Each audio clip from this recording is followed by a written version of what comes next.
What's up? I'm him, and it's Friday. It's Friday night. Yeah, I didn't make it to the gym today. I fell asleep. I'm not even gonna lie. I won't lie. But that's okay. I'm going early in the morning, and I still did my jump rope.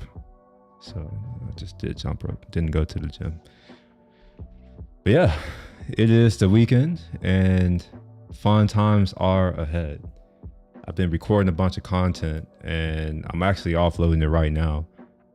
Part of the reason why I didn't go to the gym, I wanted to bring my camera, and it just finished. It said it had 20 minutes to transfer 50 gigabytes of footage from my little Pocket 3, which I couldn't just take it because it's full. I need the space. But yeah, I'm gonna be working on some crap, I suppose, figuring some stuff out. And wait, what's this one? Sorry, I'm also like reading chat. And I have some videos that I've been sharing in my Discord that I'm probably gonna talk shit about, comment on, all that kind of stuff. And mostly just hanging out, right? So give me a second to get some stuff in order. Make sure that I'm not sharing anything. Oh, and I can also close all this development crap that I have on my computer.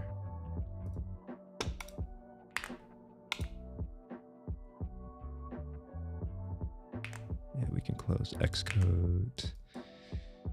What else can I close? All right, I'm good. Look at that. Don't look at that. Look at that. Look at this.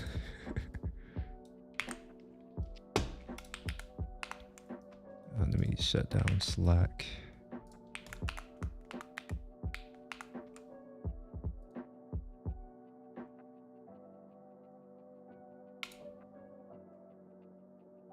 Okay.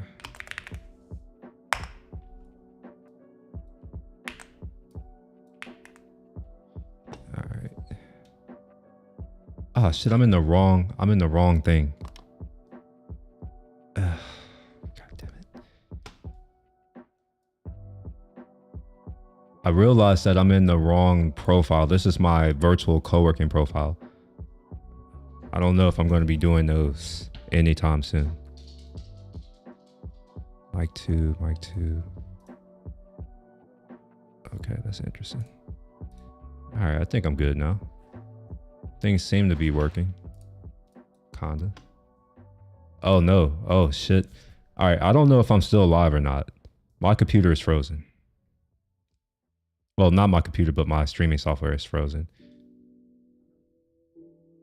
If you can hear me, if you can see me. Oh, did it just fix itself? Never mind. It just fixed itself. It just recovered. And it looks like I'm still alive. All right, we're good. So here's what Here's what I'm doing at the moment. I started this a while ago. I was offloading footage. That's one of the things that takes the most amount of time with doing this video type stuff. You know, if you are someone who thinks that video files are small, I have news for you. Here, take a look at this right here. All right, so this is my DJI Pocket 3. And I think I can show the bit rate just so we can understand what's going on here. I'll make this bigger, like so you can see it a little better. For what it's worth, if it looks small to you, it looks small to me too. It's not just you. All right, you see this number right here? The overall bit rate, that's 83.2 megabits per second. So this is a very low bit rate video file. On top of that, we see here that the format is HEVC. This is H.265 encoding, which basically halves the size of H.264 effectively. It's not really actually half, but it's as close to it needs to be. All right, so I have just this type of like low quality footage. What's this? Wait, is it gonna? All right, so I have this small 21-second clip. 21 seconds is 220 megabytes. However, when we go to some a little bit longer, this is an 8-minute and 33-second clip. 8.5 minutes is 5.27 gigabytes. So yeah. So, you know, just it adds up. That's what I'm trying to get at. All this, it adds up quite significantly. Now, I have some footage, I think, on my other camera. I need to offload that as well. Yeah,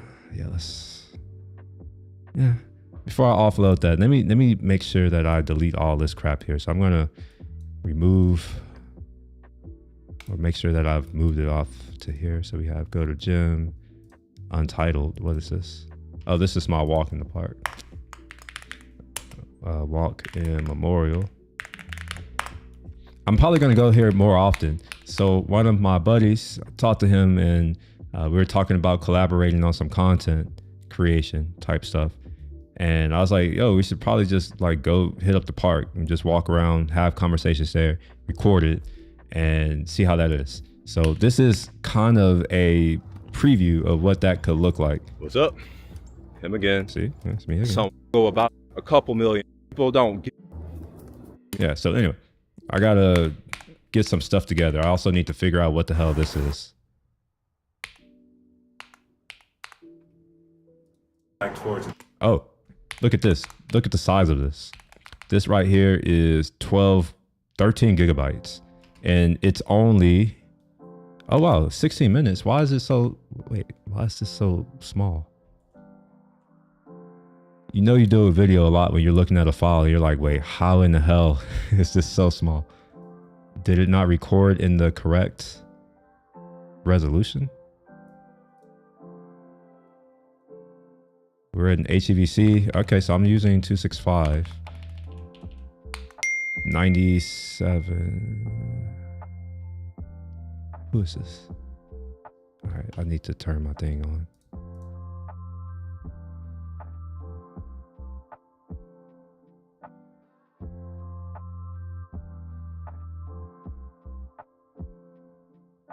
Okay, what is going on here? So this is only 97 megabits per second. That's very low. How is it so low?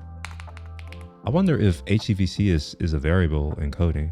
HEVC variable encoding or bitrate.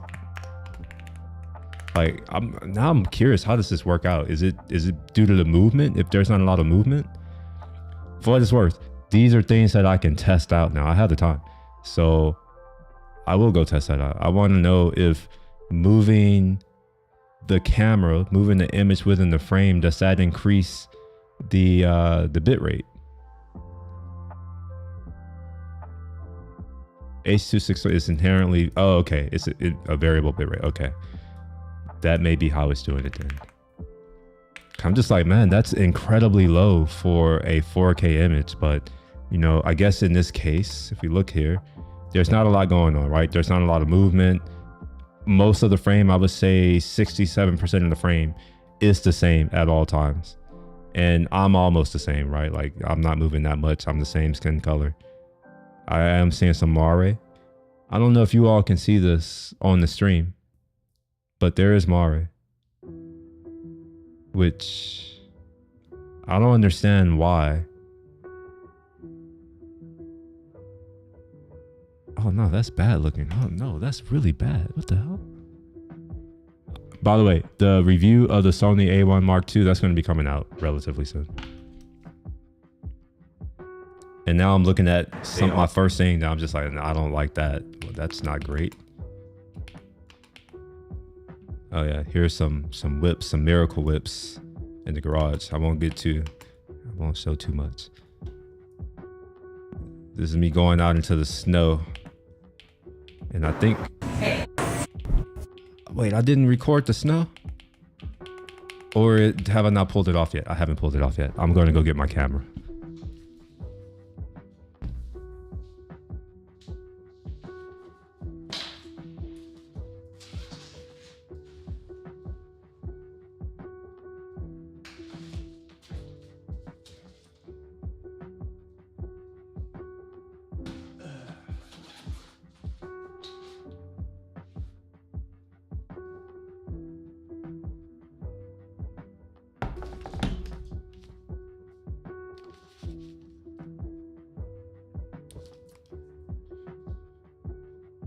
Behold. I don't like the fact that this isn't gold. I am vain like that. I don't care. You can judge me. But yes, the battery life on this camera is trash. Just got to get that. I'm going to say that all the time. It is the most trash battery life I've ever experienced on a camera in my life. Just turning it on and not doing anything, it'll burn 10% in like 5 minutes. I don't know if it's something wrong with it. Like, I don't know. All right, let's go back to here. And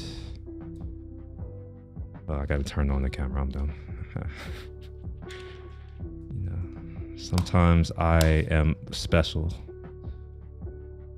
Live stream image transfer. Yep.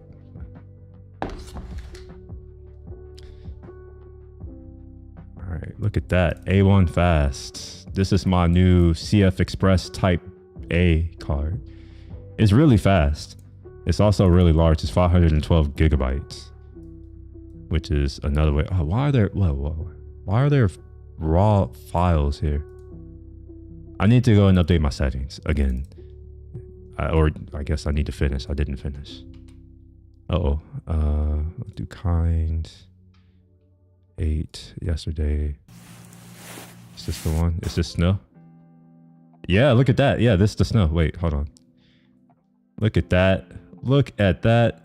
This is not something you see every day. Oh, yeah, it's not something you see every day here in Houston.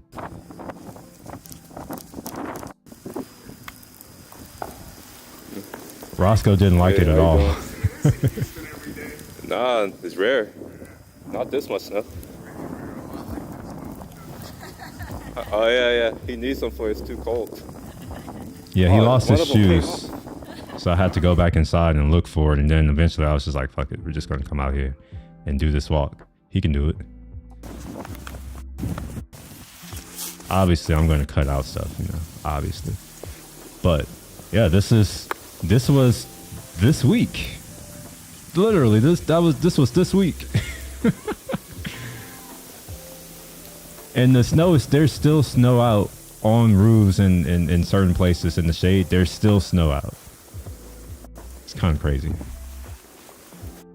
I'm pretty sure I have better footage. 'Cause I came back out by myself without Roscoe because he couldn't handle it.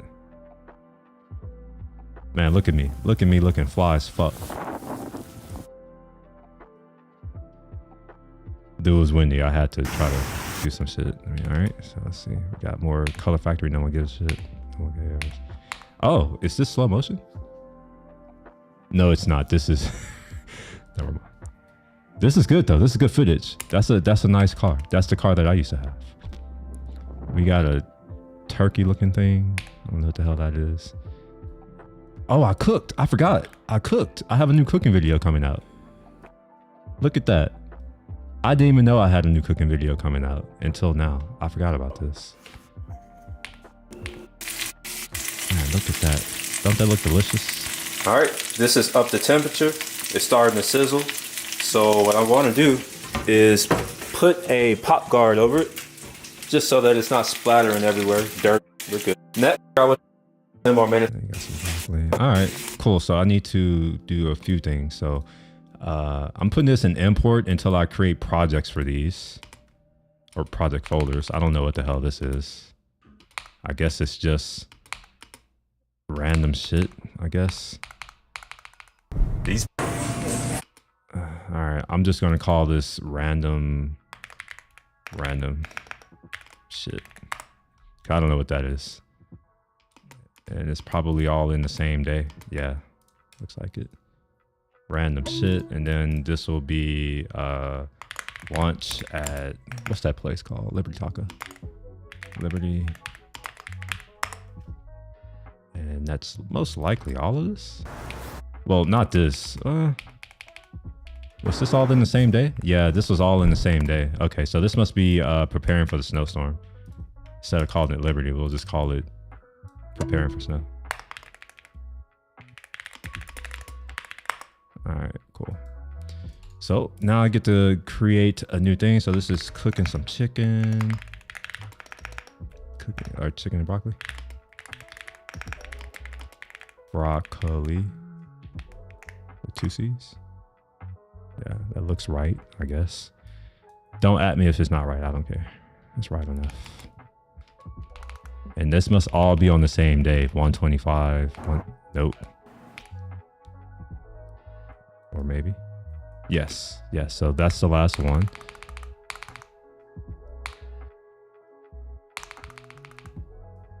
$9.13. Oh shit. Okay. I had to look at this to figure out what's what. All right, this is snow. I'm going to put this into preparing for snow. And then I'll just rename it to something else. Okay. So all of these go with the snow. And yep, cool. Next up, we got cooking chicken. And I guess that goes all the way down to here. One above it. Right there. Yeah, it goes all the way down there. And I've missed my spot. Like a fucking dumbass. Here we go. So here to the second to last. Oh my gosh. This card is fast as fuck. Holy crap. I have never been able to transfer footage off of this camera this quickly. And I'm doing it over the USB 3 bus. So it's probably faster than this. Wow. Oh my gosh. This is worth the $350 I paid for this card. Normally I would sit here and wait for like 20 or 30 minutes. Gosh. Now I feel dumb for for using SD cards. Initially I was just like, why would I get this card? Because I can record everything I need on an SD card. But now I know why. It's for the transfer on and off. My gosh. Oh, that's good. This is going to be more snow day, most likely. Yeah, I'm just going to put this with the snow day. We got yesterday. What the hell was yesterday? What did I do here? Oh, okay. I know what this is. Haha.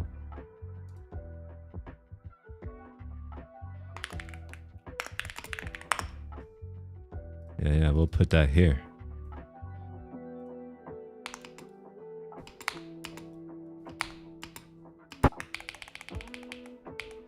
Huh? Maybe? No. Here to... Most likely here. Yeah, that looks right.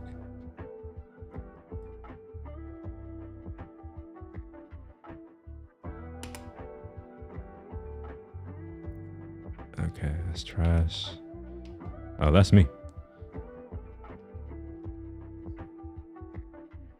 Okay. So, yeah, man, this is much faster than I was expecting. I was expecting to sit here and wait and have to find something to do like I normally would do. What are these?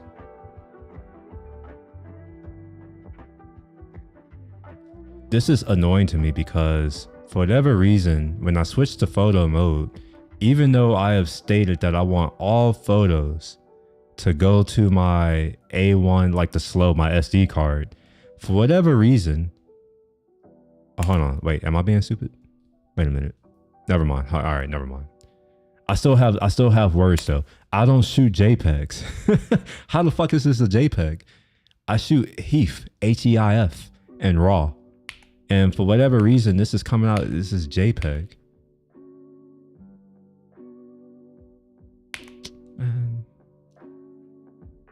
And it didn't, all right, I'm gonna have to go in and address my settings because it's not behaving the same way as my A7 IV.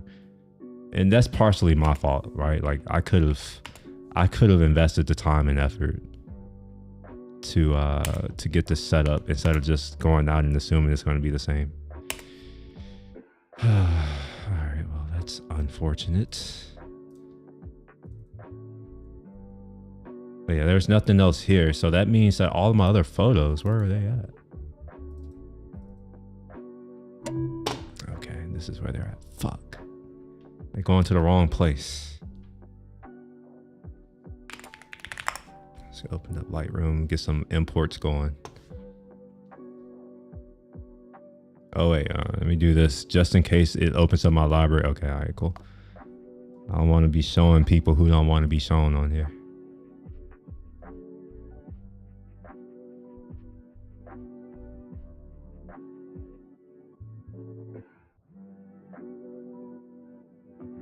Oh, okay, all right, well.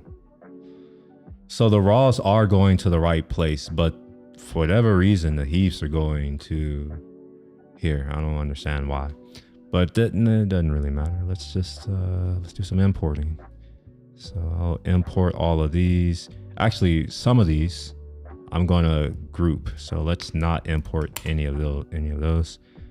All of these could just be snow in Houston, but I don't need to I didn't take enough photos. I went outside. I had on gloves. In fact, I had on 2 layers of gloves. I could only be outside in this weather for, oh my gosh, that's fast. Yeah. Oh my gosh. Normally it takes so long for Lightroom to import these photos. Wow. Okay. Maybe I'm going to buy another. Maybe I'm going to buy another and just say screw SD. Oh my gosh. Anyway, it was stupidly cold. I think it was in the 20s. It don't really get like that here, especially with wind. It was in the 20s without wind, and then we had wind. So I'm out here with gloves on. I'm out there for 10 minutes, and I got to the point where, what the fuck? Oh, yo, what's up, Jordan? How you doing? I appreciate the subscription. Welcome to the stream. I see you found me on Twitch. I'm on there too, kind of. But yeah, I was out in this weather for like 10 minutes, and my hands, that's the only thing. My hands, I've never felt this type of feeling in my hands before. Yeah, my hands, they're generally cold and they'll get numb and all that kind of stuff. This was beyond numb. Like, I was just like, I'm not a bitch. I'm gonna go ahead and stick it out. And they were numb, but then eventually I started to have these like burning pin needle sensation in my hands. Like it was hurting type of sensation. So I had to retreat back into warmth. It took my hands like 30 minutes to an hour to come back to normal. So for that reason, I didn't do the photo walk that I had intended to do. I had intended to go around around my neighborhood, like the greater neighborhood area, because how often do you see this in Houston? Here, let me do a little bit of editing right quick. We'll go ahead and do that just to get the, whatever this is, what do you call this? The horizon straight. That's what I'm trying to get at. If I can use words.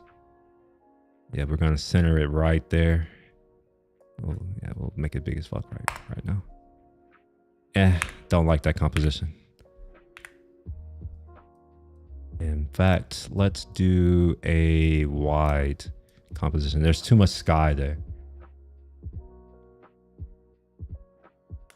All right, that's a little bit better. And we'll correct for exposure. All right, so I haven't done any editing to this yet, but we're just going to explore. Look at this. It doesn't look like this. Normally these roofs are black or gray or like this color or red. Never this. And this is, I want to say that this is well after the initial snowstorm, because there was more snow in the morning, but it was snowing quite vigorously, if that's a word that I should use. Anyway, let's go back and import the rest of these things that I need to import. Okay, fine. It's just gonna keep going to my iPad. Why are there even photos on my iPad? That makes no sense.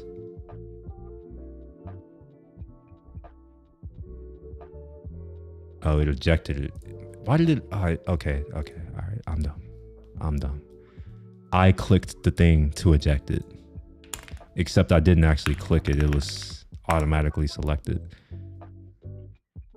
So we'll remount this.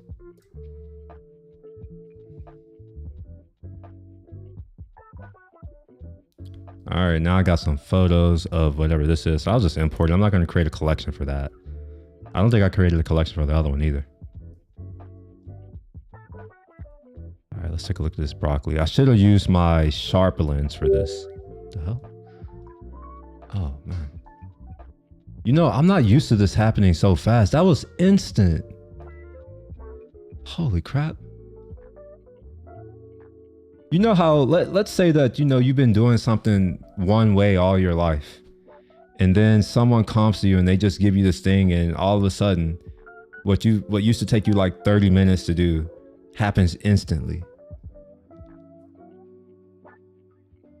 I have wasted so much time.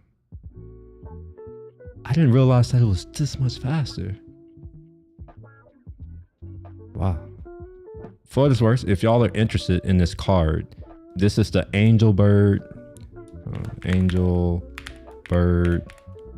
SD, or no, CF Express Type A. I'm gonna get a terabyte version of this. Like, wow, like this is such a big deal. This is life-changing. And I'm not saying that lightly. Like, this is legitimate. Like, it has changed my life. What the fuck? I feel dumb for using SD cards for so long. So I bought this one right here. I got it for $350. Now I want to show you something. Let's look at a SanDisk card. So we'll go to Best Buy. How about that? We'll go to them. So let's go to Best Buy and we'll do SanDisk SD card. Let's do 256. V90. None of these are what I literally none of what the fuck. Okay, here we are. 200, and that's not a V90. I literally said V90 and it's showing me a V30 and a V10. Here we go. Okay. So half the size. No, I'm sorry, not half the size. This is a quarter of the size. Is $155 for a quarter of the size. And the speed is only 300 megabytes per second. Although this should say megabits per second. But that's also just the read speed. The actual transfer speed is only 260. And what they don't say in their marketing for these types of cards is that that's not the sustained rate. That's a burst rate. So it'll start off really fast and it'll quickly taper off to some very slow speed. I wonder if there's a test. I think there's a test utility that I can use. Let's see, SD card tester, speed test. I remember there's a tool that exists where you can, why is this? Yeah, there's a tool that you can use to see these things. It's not, is it this? No, it's not this. Let's do Mac OS. Magic Disk Benchmark. I don't think that's it either. So I have Blackmagic, but I don't think that's it. Blackmagic disk speed test. This the one. Okay, so I'm gonna use this one right here. Let me go over to a new scene. So I have this card right here. Hopefully you can see it.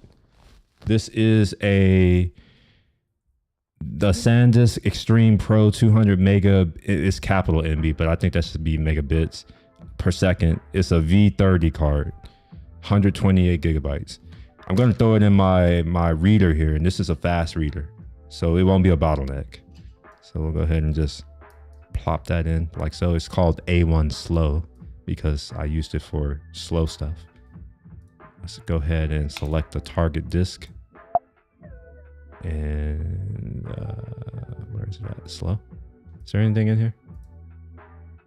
No, perfect. Okay, we'll go ahead and take that. Let's start. You see how that happened? Do y'all see that? Here, let me make it bigger. So it started out really, really fast. It bursted up to like 400 and then it quickly tapered off. And now it's at like 124. 100, yeah, it's gonna end at 120. Oh, even lower than that. My gosh. It's just slowing down. All it's doing is slowing down. This is the problem with SD cards in general. But That's also the marketing, you know, the marketing BS. If we come back to here and go to Best Buy, this right here is the V90, but let's go and look at the not V90 one. And their website's really slow. Here, this card right here. It's only 26 bucks, but it's not worth it. If it's gonna take you forever and a day to get footage off of it or even on. But you see here, what they're saying is that, let me make it bigger so we can all see. The SanDisk Extreme Pro features quick flip read speeds of up to 200 mega. I don't know if this megabytes or megabit. I'm gonna call it megabytes. If you are someone like me and you have a computer science degree, you understand the difference between bandwidth and storage. Storage space, you know, the amount of space you have, that's always measured in bytes. However, transfer speeds, which is what this is referring to, read speeds, that's always measured in bits per second. That's why I'm like, I don't know what they're claiming here. Right? So if you want to get this into megabytes per second, you would divide that by 8, assuming that this is actually if you want to get this megabits per second, divide by 8. Multiply by 8 in this case. It's divide by 8 to get into the other way. Yeah, I think this is bullshit. This is all marketing. Cause I'm looking at what they're doing here. This is 94. That's not even near 200. That's less than half the speed. But as you can see, I am still able to use it for these types of work, you know, for recording, which is why I've used them in the past. It's because, you know, I had my little A7 IV, my A7S3, you know, the A7R5, like those things, I'm not really doing anything major, but my eyes have been opened. SD cards are probably dead to me at this point in my life. The only benefit of an SD card is I can put it in my MacBook Pro. It's the only benefit. Man, I really feel stupid right now. If you are watching and you've been watching these streams for a while, you've more than likely you've seen me pulling footage off to edit videos and all that kind of crap. And you've probably seen me where I'm just like, all right, well, I got to figure out something else to do for the next 30 or 40 minutes while this footage transfers. To know that I didn't have to waste that much time. Yeah, I just found this out. My gosh. I'm over here contemplating life decisions now. This is fast. All right, well. Let's make sure that I've done the things that I wanted to do. I got them off. So even this takes a while because it has to read it off the slow card. This is the card that I just put in, the A2 slow. This is what I mean by it's just slow as fuck. And then on top of this, it's going to take forever and a day for it to figure out which one of these have already been imported because it's so slow. So now these are all the things that haven't been imported. So I have some food, I have this, so I'll go ahead and import these, even though I don't even know what they're for. Pull them off.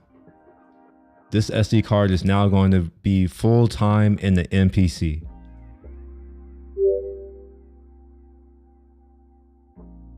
Yeah, look at Roscoe. Look at Roscoe just looking.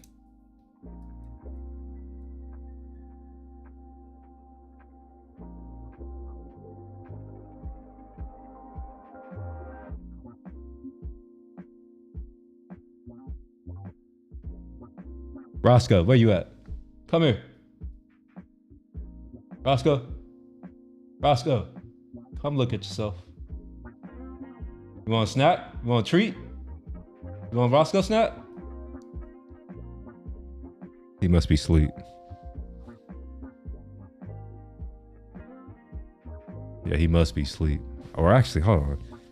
It's not normal for him to be quiet. Oh, we'll be right back.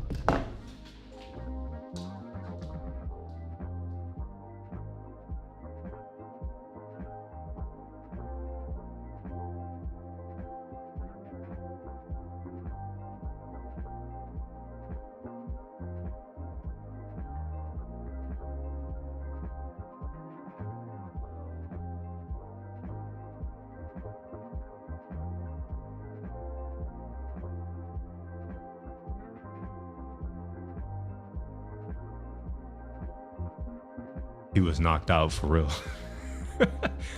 He was legitimately asleep. I scared him. Oh now here he is now. Here's Roscoe. Come here, Roscoe. You want to look at yourself? You see yourself? He's just staring. Oh, well, now he's coming. What's up, buddy? Come on. Come up here. Come on. Come on. He's about to go get a ball now, my gosh. All he wants to do is play with that damn ball. It's the only one specific one he wants to play with too. He won't play with any of the other ones. Give it here. Give it here. All right, that's enough of that. What do we got? Oh, wait, hold on. I am missing photos. I'm missing photos. I took more than this. Fuck. All right, let me turn off my screen right quick, just in case. I gotta go look at all photographs now.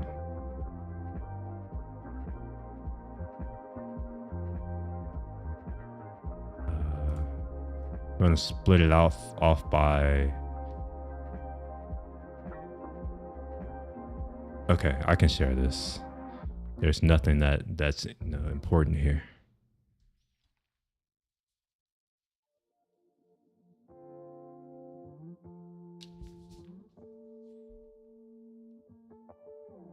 What's this? All right, we're looking for the A1. Look at this. I have the A1. We're looking for this one, the A1 Mark II. There we go. So these are all of the photos I've taken with the A1 Mark II. And let's see.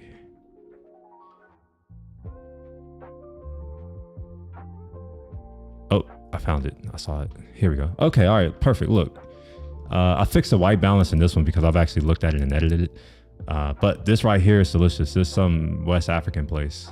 I don't know what it's called, but it's jollof with some type of chicken, like sweet chicken type thing, some vegetables and some plantains. And there's this other thing over here. Now you see here, it's kind of shifted a little bit. This is an embedded preview too. This isn't focus, or is it just a preview? Not in focus. Okay, we're gonna delete that then. No need in taking up space.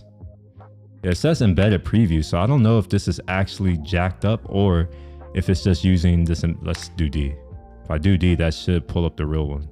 Yeah, this is just fucked. Okay, let's delete that.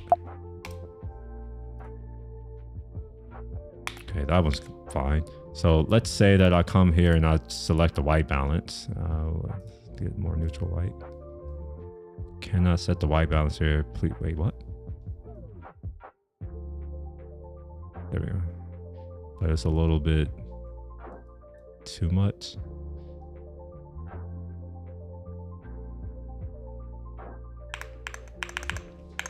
Yeah, so this was the same thing with curry though.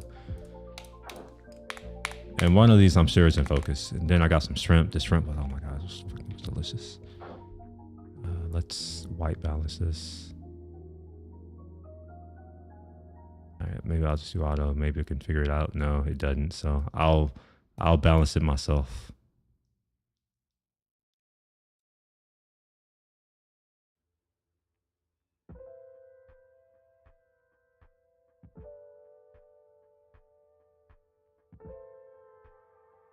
All right, look at that. Oh my gosh, that shrimp. I'm gonna do auto, let it get the exposure right. The shrimp was delicious, for real.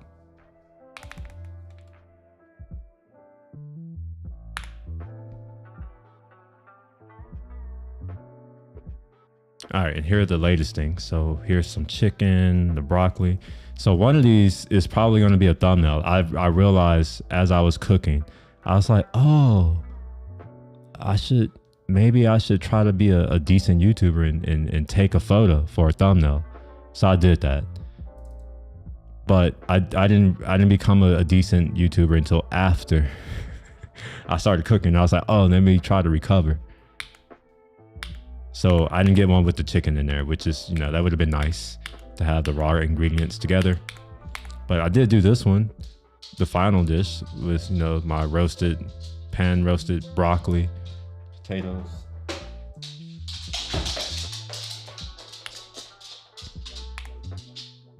One of these is good.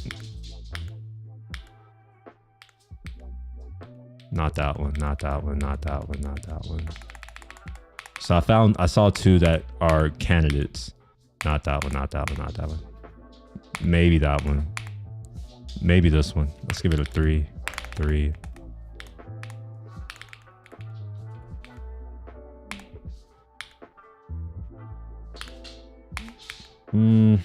Three. I'm not feeling any of them really.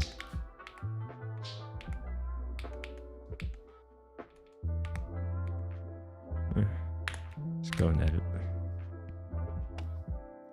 White balance is fine. Let's get the exposure right. I'll just do auto for exposure and then I'll come in here and adjust it as needed.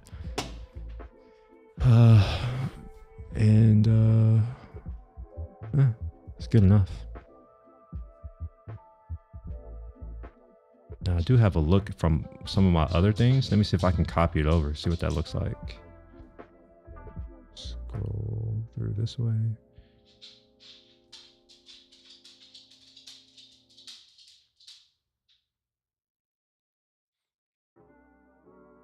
I even save some of these as presets too. Wait, this is my full film strip. Okay, never mind. I'm not gonna find it. I thought that I was only looking at filtered stuff, but I guess I'm not.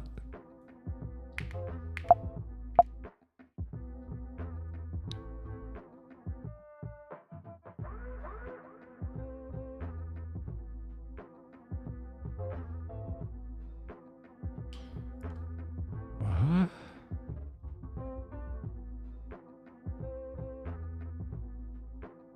I'm sure y'all saw what just happened. Did I just click on this? What the hell?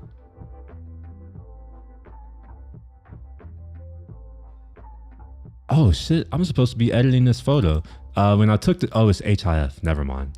Yeah, when I took these photos, I couldn't load the raw files, so they just got deleted. And it's not because I deleted them. They just got deleted somehow.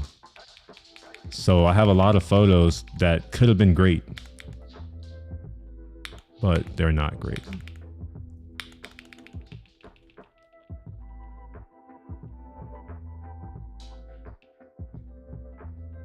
Did I ever take that photo? Oh no, that's okay.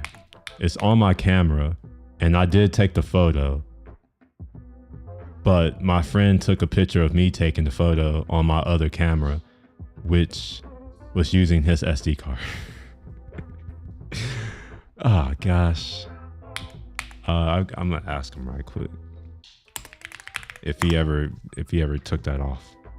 Cause I want to edit that. Like I was like, oh, this is a dope shot.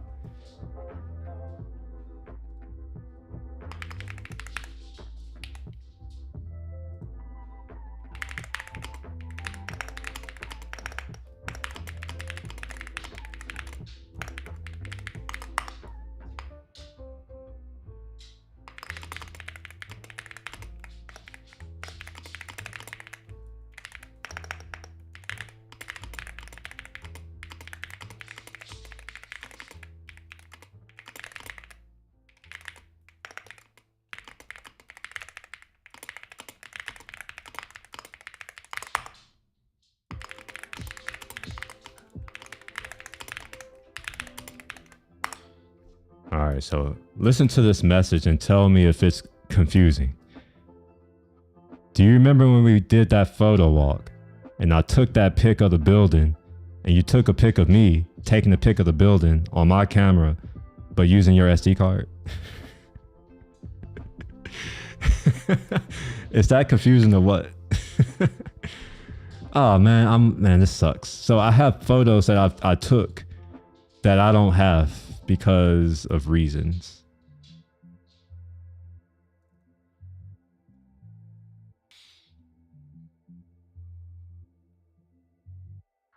All right, anyway, I'm done with the photos. I've gotten them all off. I can erase these discs, these SD cards, and I think I can also erase the Pocket 3. If I'm not mistaken.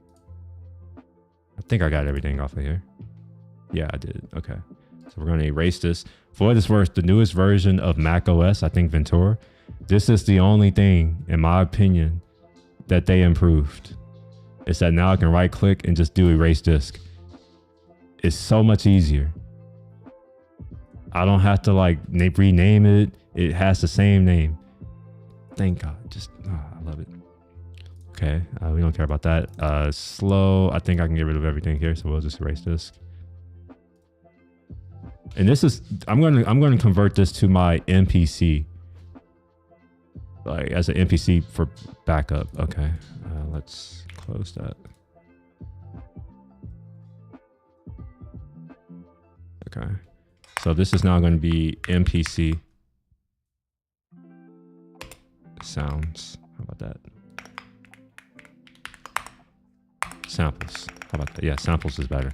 I need to update my sample library, and I want to start adding more samples to here. I have a lot that I create, but I have not been organized at all. So maybe that stops today, where I'm going to be organized from here on out. I'm saying that, but you know. All right, I gotta go get Roscoe water.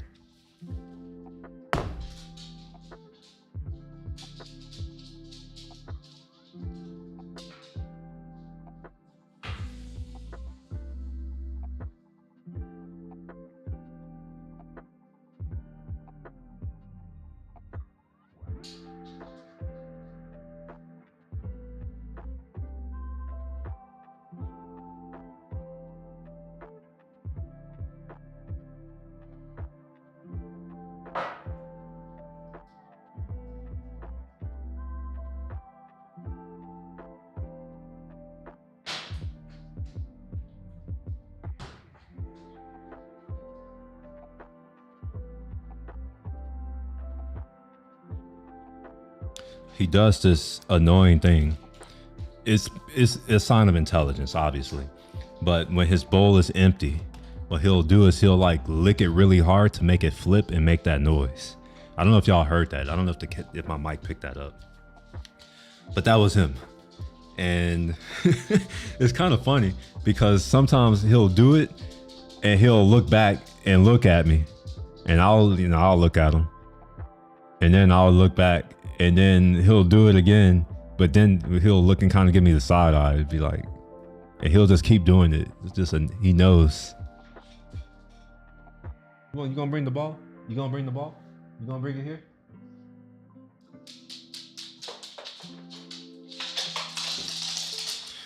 Okay, all right. I gotta play with him because he's been alone today. Normally, I'm at home. I work from home, but I don't work anymore. So yeah, I'm about to go out. And I think I just finished this right here. So we'll go ahead and erase. Wait, no, do I want to erase that yet? Yeah. We'll erase that.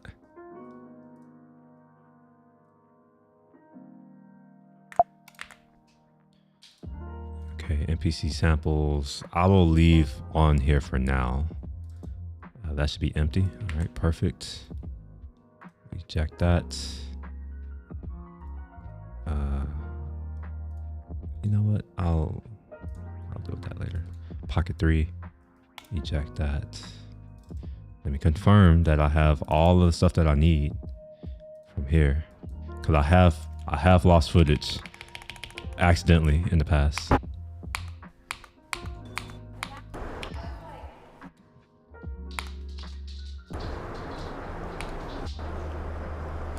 Oh, what's going on here? And why is it 41 minutes? And these types of things happen. Not in my current lifestyle, obviously. Oh, okay, I see. I must have just... to say. Oh, this is the video that I did where I was like, I'm just going to record until the camera dies. And in my mind, I was thinking that was going to be in a long amount of time, and it wasn't. Like, just 45 minutes, I got to 20% all right. I was like, fuck it, I'm going to just come back. Business class or protection. And I do realize at that point, developing these skills. Now I do want to get a little stick, one of those sticks that I can have the camera, up, so I can hold my T-Rex arms down by my side, and then I just hold the camera up. So I'm gonna buy one of those things so, that I'm saying. all right, so we're good here. I got everything off. All right, give it here. Put it in my hand.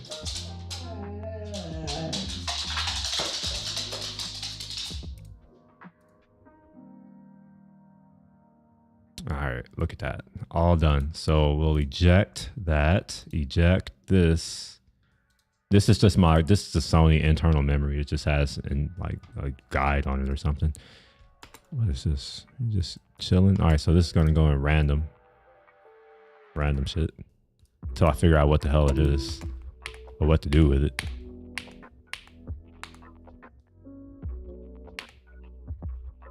I'm pretty sure this was just me testing the camera. That's what this looks like.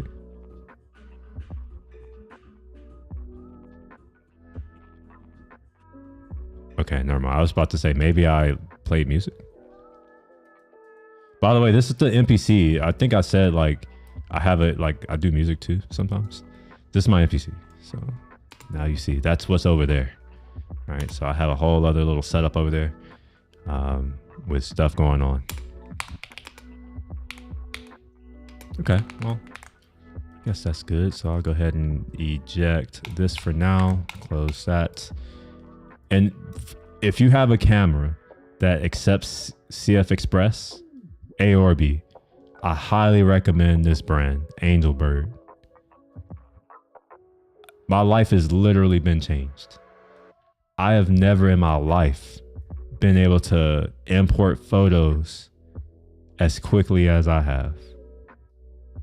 I've never in my life been able to like import video like this. It's insane. Oh my gosh, it's insane.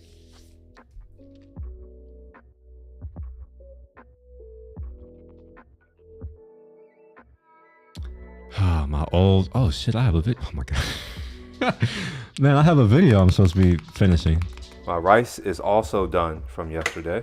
The beans are simmering, so they are up to temperature. Just turn it off. Okay, I already found an area where I can cut. The temperature. Just right there. So they are up. Okay. The beans are simmering. So cut right to the action right there. Right there. I think I said I was going to come back over here and try to refine this to get this down to under 16 minutes. I may as well. I don't have shit else to do. So here we are. Let's edit some video. what's up, y'all? I'm him. What's up? I'm him too. What's up, y'all? I'm him. I'm gonna make it a little. What's up, y'all? I'm him. Going to be making. Yeah, we'll tighten that up. Going to be making some red beans. Tighten it up here. Every one of these little frames or half frames, it matters. It all adds up. You gonna put it in my hand? Put it in my hand. Give it here, you know.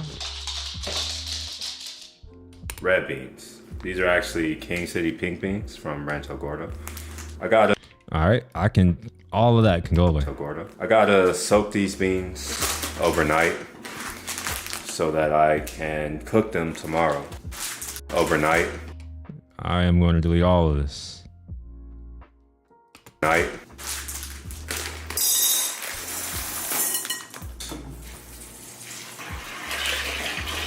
This is it for tonight.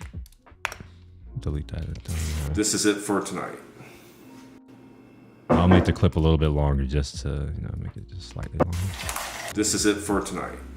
I'll do it. These beans.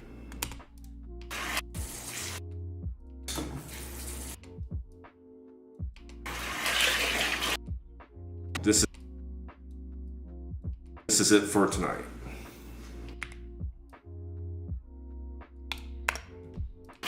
These beans have been soaking for about 30. These beans. I'm looking for a good point, maybe right here. These beans have been soaking for. Been soaking.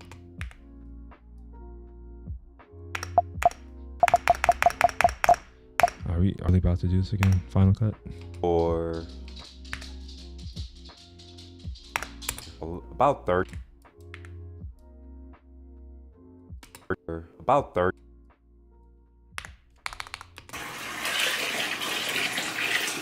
These beans have been soaking for about 36 hours. Grab these vegetables that I washed yesterday.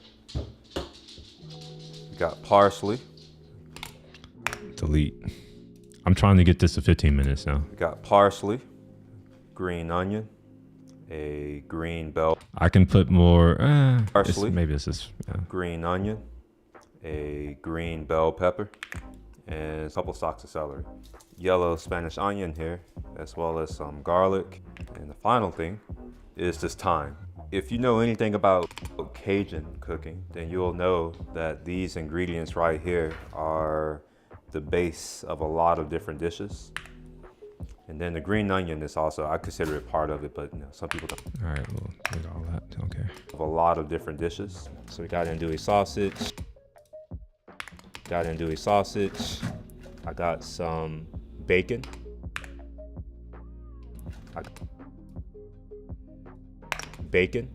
And I have some ham. Hock. And I have some ham hocks, smoked ham hocks. Next thing is Worcestershire sauce. So we'll be using some of this. Then for my spices, pretty simple. We'll use black pepper, smoked paprika, as well as. Wait a minute, something right there. As well as. Right here. So we'll just come here. That's regular paprika. Regular paprika. Then for my spices, pretty simple. We'll use black pepper, smoked pepper. Pretty simple. We'll use black pepper, smoked paprika, regular paprika, get some cayenne pepper. And I normally finish it off with this one, specifically this one, and it's because it has white pepper. Now there are some other ingredients that I need. I have this yellow mustard, sherry. Also gonna use this bay leaf right here. The way I chop this up is I literally just do a rough chop.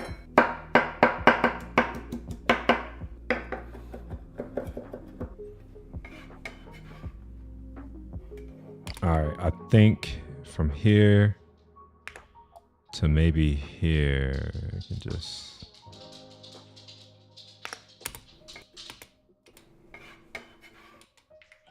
We'll only do one of the things.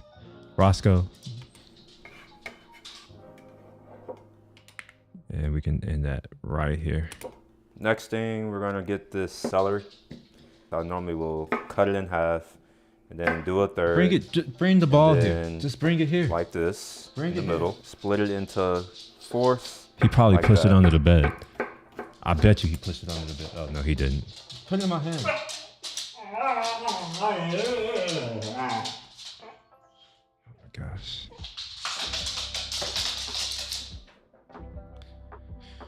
By the way, if y'all want to hear more of Roscoe and his shenanigans, let me know. I can do more shorts on that. I have a few of them. You know what makes you feel bad? What makes me feel bad is I did a short of Roscoe. He was just ignoring me. I was sitting on the chair. I was just playing with the ball. I was just recording him. Tell me why the hell that gets 1,000 views and a lot of likes, but shit that I actually put effort into, nothing. I've noticed this as a pattern in the stuff that I create. The shit that I put the least effort into, the stuff that I'm not proud of, that I don't give a shit about, that actually gets views. So if you're watching this, you should you should hear that and be like, all right, well, I'm gonna like your shit more. So you don't start doing meaningless content like the rest of everybody else who's out here who's doing absolutely nothing. Now I know there are a lot of people who are doing stuff, and I'm lying. I would actually do stuff. I can't bring myself down to not do anything. In the middle, split it into fourths like that. Oh, you know what? I'm gonna do right there.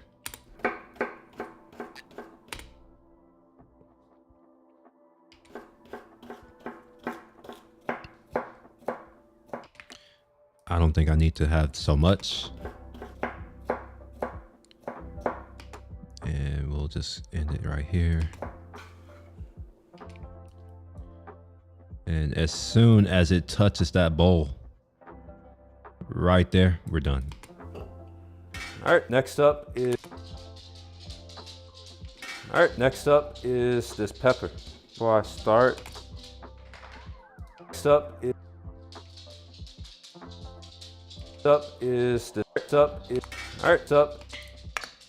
Oops, I deleted the wrong thing. next up is this pepper. Before I start, this pepper.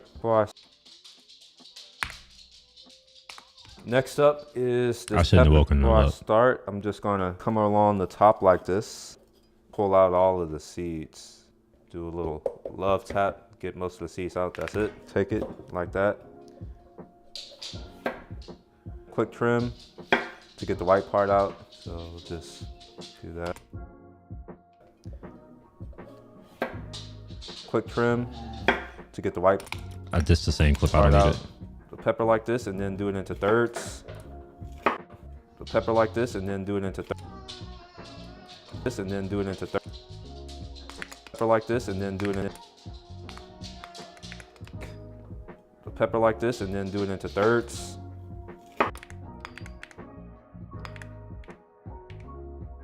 Thirds. Quick trim to get the white part out. Thirds, like that. I'd like to knock off this part, so I'll just do that, and you see how it just goes away. And then just do that. I'd like to knock off this part, so I'll just do that. And then just do that. Come on. I'm only using one pepper. It's mostly for flavor. Get this into the bowl. I'm only using.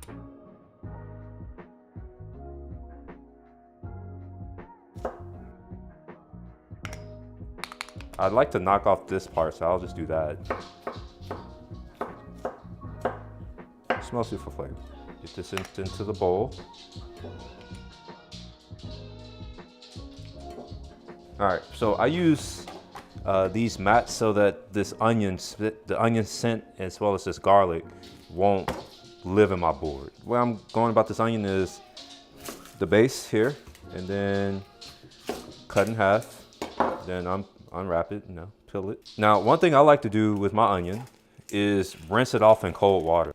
I'm gonna do a rough dice. First, what I'll do is, just cut it into the strips that I'm claiming that I don't want. And now I'll do that little action right there. And what I wanna do, instead of pressing, if you slice your onion that way, like that, it shouldn't burn your eyes. You got kicked out. So first half is done. Let's get this out of the way. I don't know why he always does it. He knows it's going to happen. It happens every time. I'm consistent with it. I'll let him cut up for a minute, and I'm like, do that little action right there, bro. And what I want to do, instead of pressing, now I'll do that little action right there. And what I want to do, instead of pressing, if you slice your onion that way, like that, it's in your eye. First, if you slice your onion that way, like that, it shouldn't burn your eyes. All right, so first half is done. Let's get. All right, so first half is done. First half is done. Let's get this out of the. First half is done. Let's get this out of the way. And then do that. We're gonna do this green onion, and what I normally like to do is I like to remove the pieces that I don't want, like this right here. Don't want that. Now I know it seems like I'm wasting this green onion, and what I normally like to do is I like to remove that. Now I know it seems like I'm wasting a lot, and I am. Just like that. Get rid of it. Just like that. Get rid of it. We're gonna do this green onion, and what I normally like to do is I like to remove the pieces that I don't want, like this right here. Don't want that. Just like that. Get rid of it. Now I do my onions in two pieces. I have the white part, and then I have the green part. I cut the green part straight. I cut the white part at an angle. Let's start with the white part. Now, I do my onions in two pieces. Now, I'm debating whether or not I should even keep this in here. It is a 10-second clip. Let me open up my index where I am. Okay, so this is C1352. 1352. How much time am I at right now? So I'm at under 16. So I've hit the goal, but now that I hit the goal and I'm only a quarter of the way through, I'm going to set a new goal. I'm going to try to get this to under 14 minutes. Nah, that's a lot. I'm going to try to get it to under 15 minutes. So that's the new goal. I think that's fair. That's a good goal, under 15 minutes. I have the white part and then I have the green part. I cut the green part straight. If I get rid of this right here, this saves me 10 seconds. You know, one thing that I've been thinking about as I've been editing these videos where I'm just rambling and talking is instead of telling you what I'm going to do, I should instead just do the thing, because it's video after all. You can see it for yourself. So I'm gonna think about if I want to keep this here. I'll just put a little marker here and just say, should I keep? Now understand, some people, at least if you're watching this stream, just understand that you're probably not the average YouTube viewer. Most YouTube viewers will click off of a video very, very quickly, right? So this 10 seconds could be that point. Get rid of it. Now I do my onions in so maybe it's not worth me explaining why I'm doing certain things or the reasoning behind it. Maybe that's what you all can get from watching my live streams when I edit these videos, and as I'm going through it, I can answer questions. So if you're watching this on YouTube, say hi, hello, you know, speak to people. You know, you live in the world that you create. Just remember that. So if you're pointing the finger saying, oh, the world is like this and no one seems to care and no one talks to one another, it starts with you. That's hard for a lot of people to hear because it forces you to reconcile the fact that like the world is what you make it. It's you. Pieces. I have the white part and then I have the green part. All right, anyway, let's go after here. Let's start with the white part. Okay, wait a minute. That was a little too abrupt. So we'll do that. And then what I'll do is, instead of saying I'll start with the white part. At an angle. Yeah. How about, yeah, that's good. I think that's good. So white part is now cut the way that I want. And then the rest of the white part is now cut the way that I want. White part is now cut the way that I want. And then the rest of these, even though it's at an angle, I'm just going to cut straight like this. This right here is going to be more of put it in there when it's cooking. This right here will be for finishing. Delete. So if you're watching the stream, congrats. You see some information that's just not going to be in the video. I don't know if I had to, wait, do I really need to spend that much time putting onion in a fucking bowl? We'll do that. Drop. Okay, that's good enough. We'll end it here. What is the point of this clip? Nothing. Oh wait, maybe that.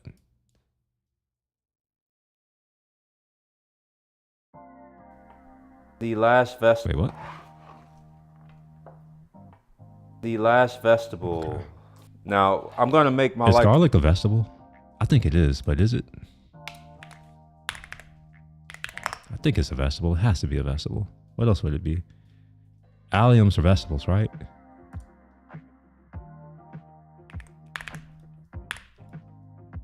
Garlic leaves are popular vegetable. Oils can be, these foods are usually not garlic or vegetables. Oh, wow, shit. It's not a vegetable. So allium is not a vegetable. Okay, I didn't know that. I knew it was an allium, but I thought alliums were vegetables. So garlic is a species of bulbous flowering plants in the genus Allium. Its close relatives include the onion, shallot, leek, all these things.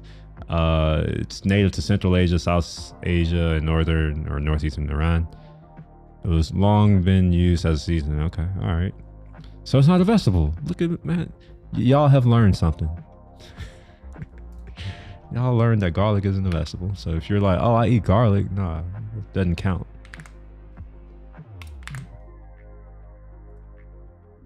I'm gonna save this for later because I have some experimentation I want to do. Now I'm gonna make whoa.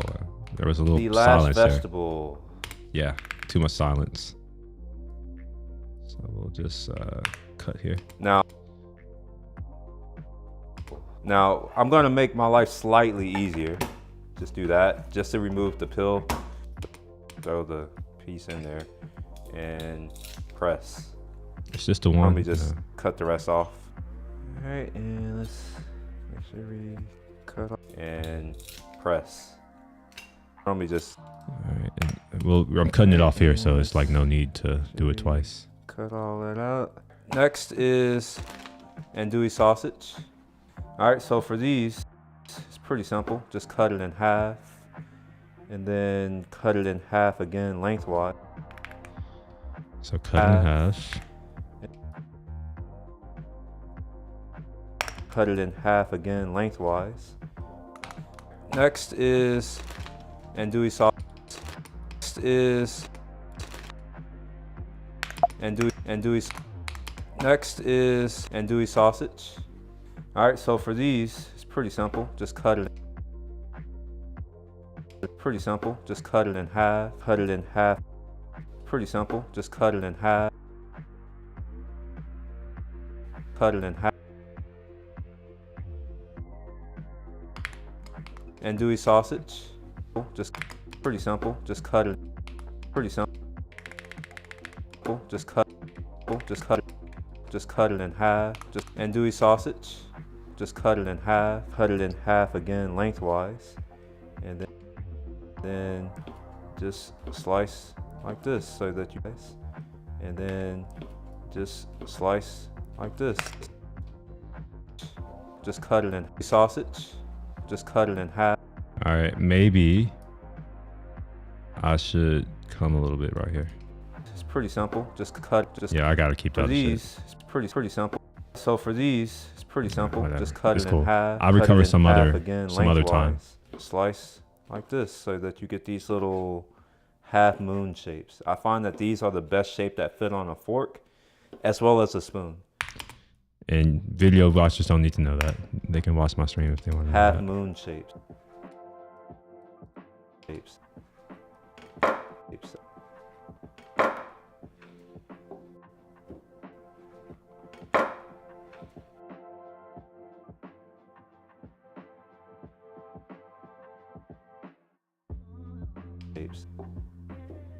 I have some bacon.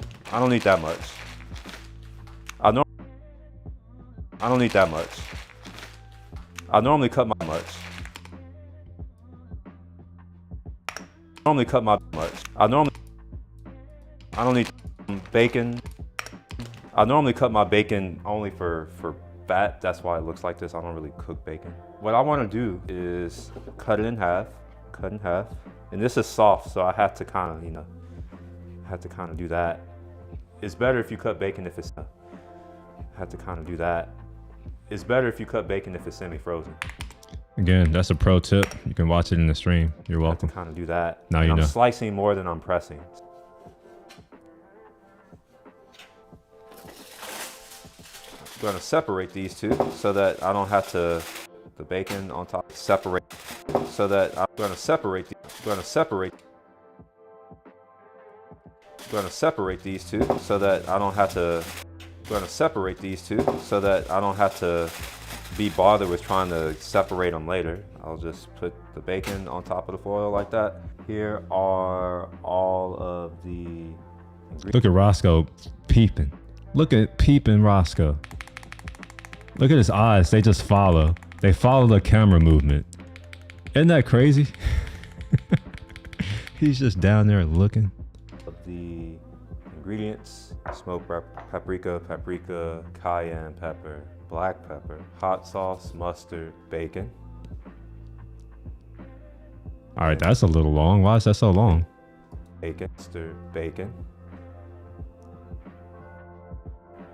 Oh, okay, maybe that. So we'll... Bacon, andouille sausage, bell pepper. A little long. Sausage, bell pepper, onion, and celery. Bell pepper, onion, and celery. Parsley. That's a little long too. Some parsley, some garlic, green onion, a couple Just of say garlic,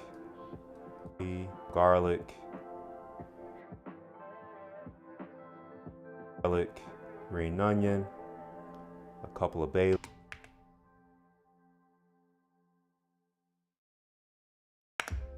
green onion, a couple of bay leaves, more green onion, a couple of bay leaves, more green onion, some thyme, sherry, That was a little long too. Worcestershire sauce. Time to get started. Gonna put this bacon into that pot. Okay, let's see how much time I'm at now. I think I'm already under 15 minutes. Holy shit. Okay, so then given that I am a little over a third of the way through, I'm going to move the goalpost again. If you've noticed, I'm moving the goalpost. This is how I make sure I stay ahead. I move my own goalpost. So I'm at 14 minutes and 54 seconds. My new goal is to get this down to 14 minutes. I think that that's possible considering that I am only a third of the way through. I have 2/3 more, so I should be able to recover 54 seconds. For what it's worth, this is what I was talking about when I was like, after I do my rough cut, I got to go back and refine it. So that's basically doing this, watching it closely. And I mean, there's still going to be mistakes, but over time, the goal is that I'll get better. Worcestershire sauce. Gonna put this bacon into that pot. No heat yet. Time to get started. Gonna put this bacon into that pot. No heat yet. Set it to medium low. I have a lot of potential to like cut here, but I don't know if that's the right place to cut. Heat yet. Set it to medium low. Heat yet. Set it to medium low. To medium low. And I can do this. I'm cooking this low with medium low. Set it to Fuck it. no heat yet. I'll keep it for now. I'm cooking this relatively slow so that I render out most of the fat. I actually don't want this to get too crunchy. At this point, I actually don't want this to get too crunchy. At this point, it's good to put the rest of the sausage in so that these can also get a little bit brown as well. All right, the bacon is crisped up. The bacon is crisped up, crispy, and we got a little bit of browning. Here is the cooked bacon and brown sausage. Just set that off to the side. Dump these. Here is the cooked bacon.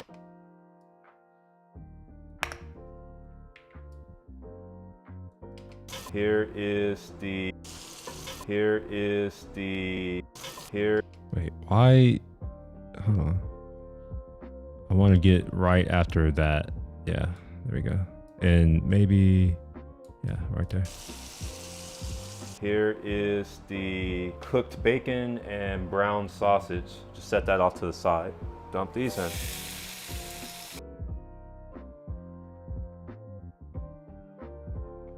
Dump these in. And what I'm doing now is I'm trying to deglaze the pan or the pot. You know, there's some brown bits that developed from browning. Deglaze the pan. No, there's some brown bits that developed from browning the meat, and all of the moisture in these peppers and onions and celery is going to help lift it out. I'm only going to put a little bit of salt, like a small amount, like this amount. Like this amount. I'm only putting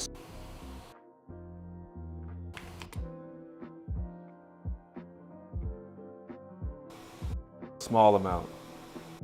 Yeah, I can delete that. I'm only putting salt in here to draw out moisture. I'm not doing it to season anything. This is black pepper, and I'm gonna do it relatively coarse. I'm gonna do a lot. And I'm doing it here because it's easier for me to see how much pepper is actually going in versus at the end when I have all of my liquid in, it's harder to see. And yes, my arm is hurting. Okay, that's good for now. Next up is why is my paprika, both smoked. Okay. And both smoked. Next up is Okay. I think I can just end it here. Next up is paprika, both smoked and unsmoked.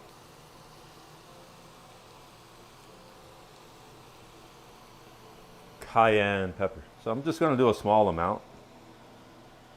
Maybe that much. Cayenne pepper. Maybe that much. This is mostly for flavor, not actual heat. And now this is a huge opportunity to not waste space or time. If I'm going to come back to here. How about that? I'll just put a marker here. Cut portion of clip if needed. Maybe I'll move the goalpost again. Like if I get to 14 and I'm halfway through, I'm probably going to push it to 13. Maybe that much.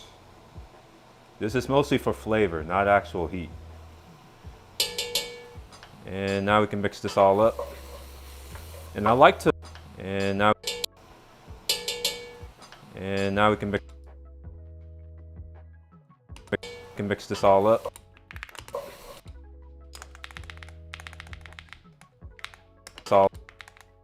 Mix this all up.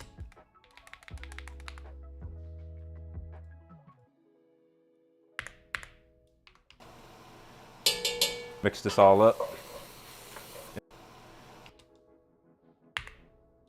Heat. Mix this all up. And I like to season this part because, you know, there's a lot of fat and oil in here, which it's all up. And I like to season this part because, you know, there's a lot of fat. And I like to season this part because, you know, there's a lot of fat and oil in here, which I think helps with the, I like to cook my spices. It wakes them up a little bit. Beans are coming up to temperature. And just plop it in. Are coming up to temperature. Oh yeah, I forgot. I remember. I remember what happened. I got pissed off because of it too. Let me put a marker here, and I will optionally add old iPhone footage. Yo, what's up, Kazakonis? How you doing? Beans are coming up to temperature. They'll be boiling soon. Yeah, I don't have to say. Are coming up to temperature. End it there. I've gotten this video that I was working on. You remember the 2.5 hours, I think it was 2 hours and 40 minutes of footage. I've now cut it down to 15 minutes, and I'm working to get it to under 14 minutes. And I have a feeling that I'm probably going to get to 12 minutes. I'm not going to say it, but I have a feeling that I might get there. We'll see. And just plop it in. And just plop it in. Plop.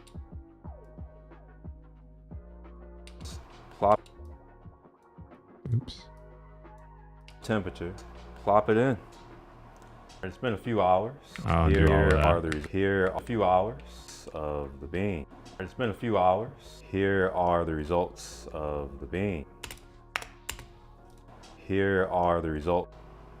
Here are the results of the bean. I cut that off a little bit. Of the bean. I've already taken. So right here, cut it. Get rid of it. Don't want it. Don't need it. Taken out a lot of the stems earlier.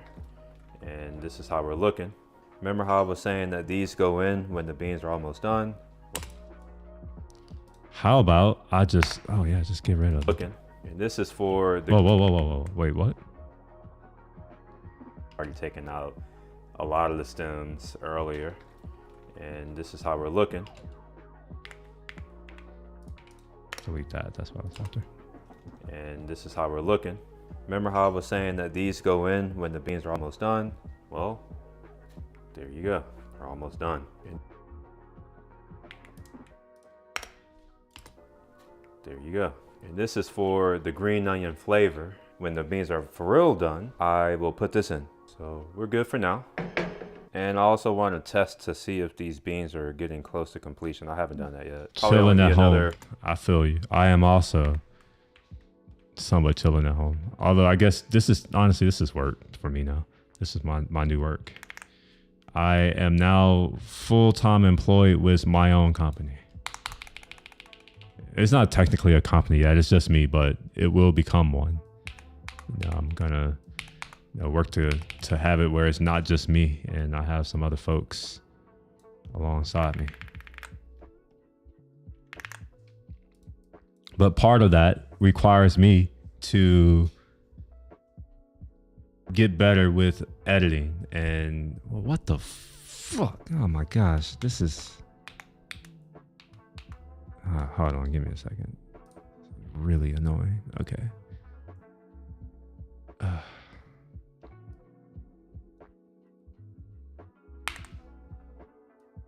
Anyway, that distracted me. But the goal is to get more and more folks alongside me. There you go. What I'm doing. This is for the green onion flavor. When the beans are for real done, I will put this in. So we're good for now. And I also want to test to see. There you go. And this is for the green onion flavor. When the beans are for real, when the beans are for real done, I will put this in. So we're good for now. And I also want to test to see if these beans are getting close to completion. I haven't done that yet. Probably only be another 30 minutes or so. And then I'll come in and season it with my Cajun seasoning that I was talking about earlier. Specifically slap. Yeah, I don't think I need to have any of that. Completion. I haven't done that yet. Probably only be another... Specifically slap your mama.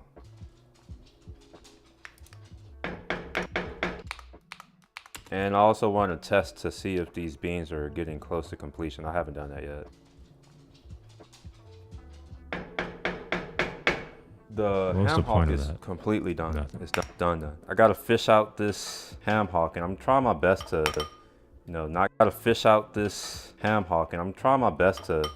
not get as many beans in here.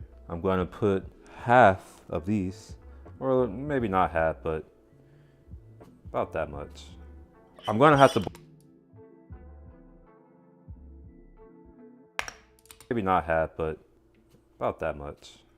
I'm going to have to boil this for a while to get all of the alcohol out, which is why I'm doing it now. Oh man, it smells amazing, especially with that sherry. Oh my gosh. All right, I can cut right here. Give me some time back. We're gonna put this top back on. You see, this is where all the water was and it's reduced. I want this to reduce by maybe another 10%. Amazing, especially with that sherry. I want this to reduce by maybe another 10%. This ham hock, this meat should be done or cooled off to the point where I can pull out the meat, chop it up, and pull the skin off and just lay it on top. This is regular Virginia rice. This is jasmine rice. In here. Jasmine rice. Virginia rice.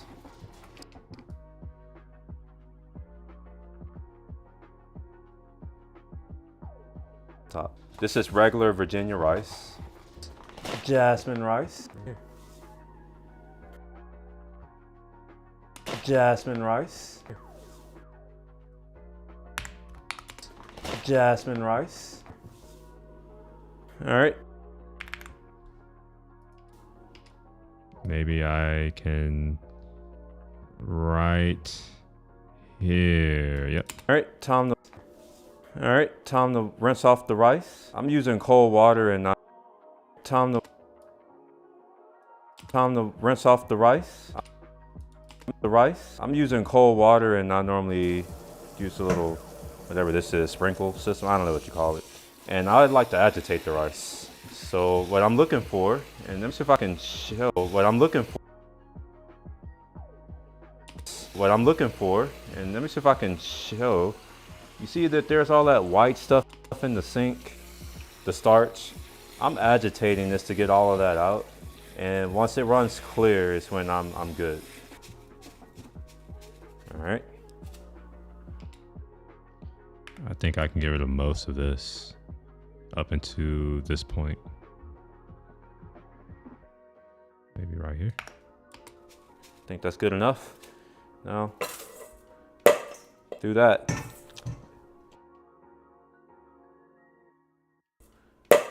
Do that. Clean and easy. There's a lot of potential with this clip to be removed. Trim down if needed. That's a good one to come back to. I can probably save 3 or 4 seconds from that clip. This is a tablespoon. And easy. This is a tablespoon of unsalted butter. Just throw it in.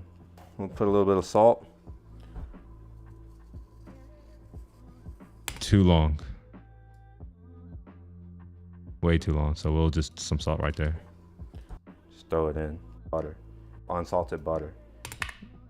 Huh?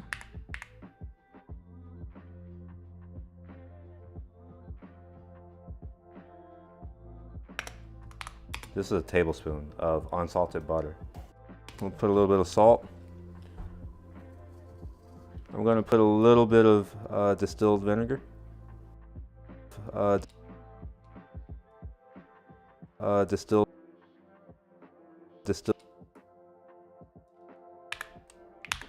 Distilled vinegar.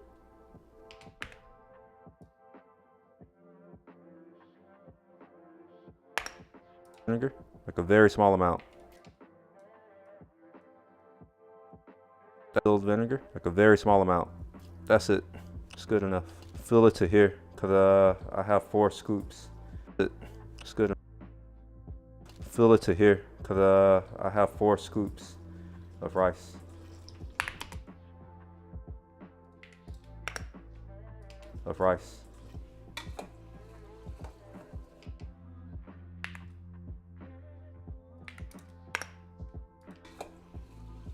I like to do this to make sure that the rice is even.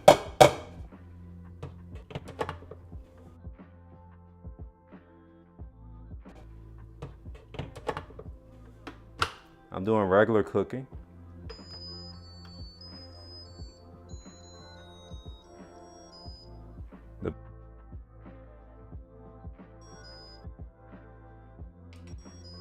The beans are officially complete. Now I'm going to throw in the rest of the parsley now that we are off the heat.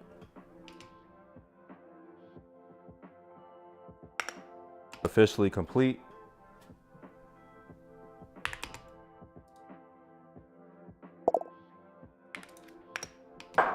And I'm going to throw in most of these onions. Question is, you ever plan on making a cooking video short enough to be an IG reel? No, not really. But who knows? I have nothing but free time now.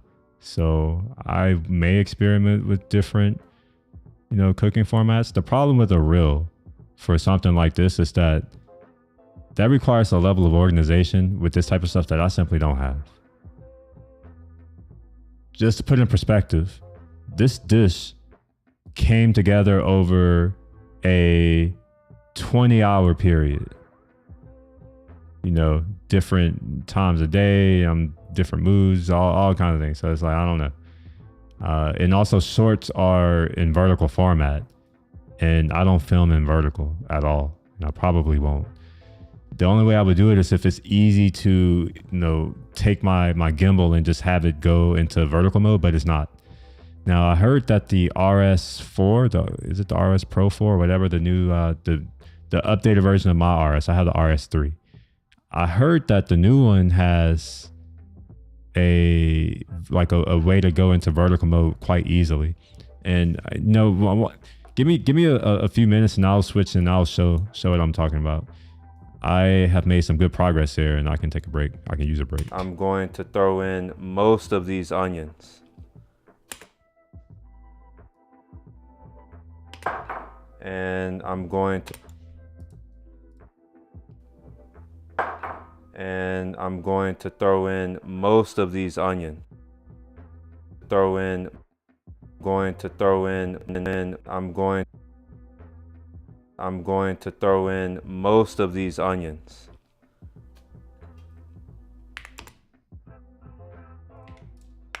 Now at this point, I'm going to taste for seasoning. The only thing I add I'm going to taste for seasoning and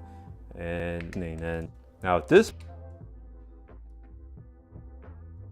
point, I'm going to taste for seasoning and now at this point, I'm going to taste for seasoning and the only thing I add at this point, I'm going to taste for seasoning and the only thing I add at this point. Oh man. Seasoning, and the only thing I add at this point is salt, because the flavor profile is there. The salt just brings it out. Now these beans are hot. As hell. I gotta wait for about 3 minutes. Now these beans are hot as hell. I gotta wait for about 3 minutes before I put this in my mouth. Otherwise, I will destroy my taste buds for the rest of the year. Delete. Flavor is always there. Flavor is good. Just a little bit more salt. Wait. One of these. Hot as hell. Now these beans are hot as hell. I gotta wait for about 3 minutes before I put this in my mouth. Otherwise, I will destroy my taste buds for the rest of the year. Flavor is good. Just a little more salt. And pepper is all that's needed. I'll come back to it. Add a little bit of black pepper. Remember, Let's see where I'm at on my time. Holy shit. Oh, man, I have wrecked through the 14-minute mark and I am well on my way to 12 minutes. How much time? Where am I at? So I am 2/3 of the way through and I have about 13 and a half minutes. I'm definitely going to get this to 12 and a half. That's the new goal. I'm going to try to trim out another minute. And, you know, I don't want to put too much effort into this video. That's one thing that you may notice I'm going to be doing moving forward is I'm going to prioritize just getting stuff out there. You know, it can be good eventually. People can criticize it if they want, and that's okay. I have a very different view of people who who only talk about things but don't actually produce things. So I don't know if their opinions will matter much, but you know, if you're someone who wants to accomplish it, maybe that's something that you can steal from me. It's just put shit out regardless. Let people judge. It's fine. Not everyone's judgment is worthy of your consideration. I will destroy my taste buds for the rest of the year. Flavor is good. Just a little bit more salt. And pepper is all that's needed. So just add a little bit of black pepper. Remember, I put a lot at the beginning. I did say that this is a very black pepper dominant. There's a lot of opportunity. I don't want to do too much fresh black pepper because it has a very different taste.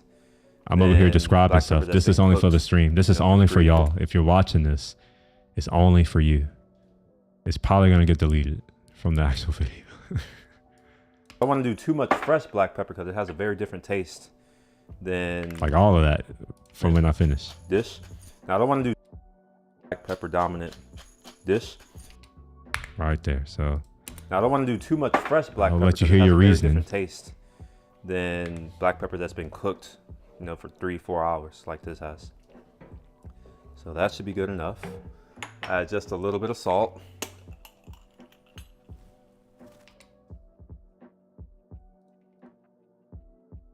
All right, so we're gonna because it has a very different. Delete that. Add just a little bit of salt. Add just a little bit of salt. We'll cut it right there. All right, so now it's time to get this hock chopped up. It's time to get this ham hock chopped up. It's time to get this ham hock chopped up. hog chopped up.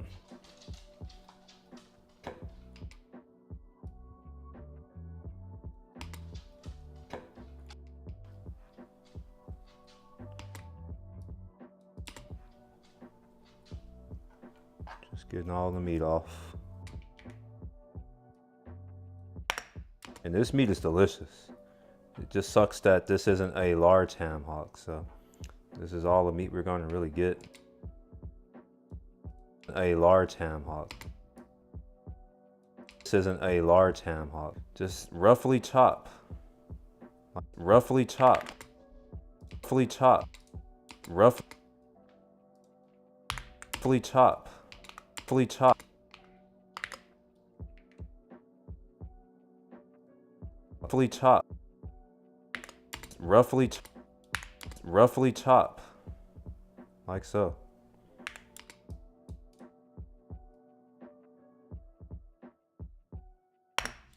Chop.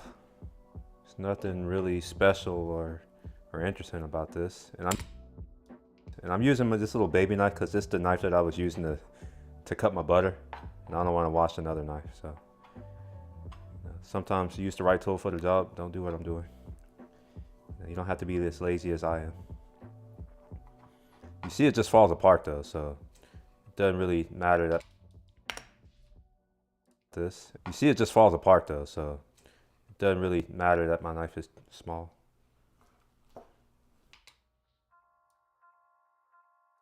Interesting about this, or interesting about this. There's nothing really special or interesting about this. All right, so this is the ham hock meat. Normally, my ham hocks are much.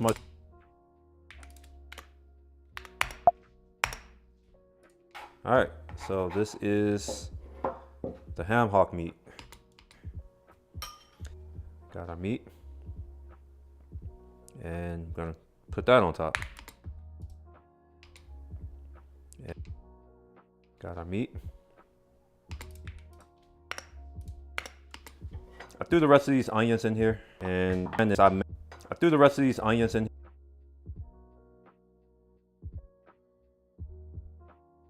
I threw the rest of these onions in here, and the plan is I may go to the store to buy some more onion so I can have for garnishing. Man, look at that. Delete. These onions in here. I'm gonna leave this uncovered for another 5 minutes or so. Wait, what? I'm gonna leave this on the rest of these onions in here. I'm gonna leave this uncovered. Maybe I'll make this longer. I'm gonna leave this uncovered. Man, none of this is in focus. Onions in here. I'm gonna leave this uncovered for another 5 minutes or so to let it thicken up even more. There's a little long silence here. Awkward. Thicken up even more.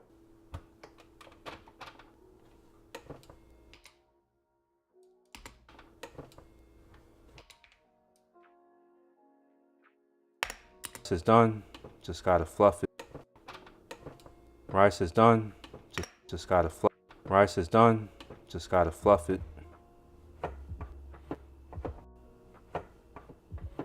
And the final mix. All right, and we're gonna do the final mix of these beans. Of these beans.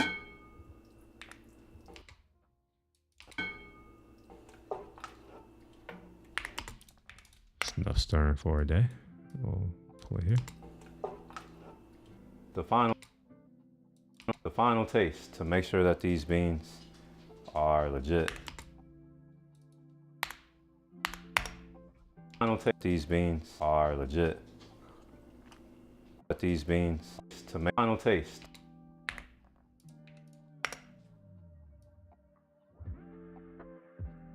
Taste.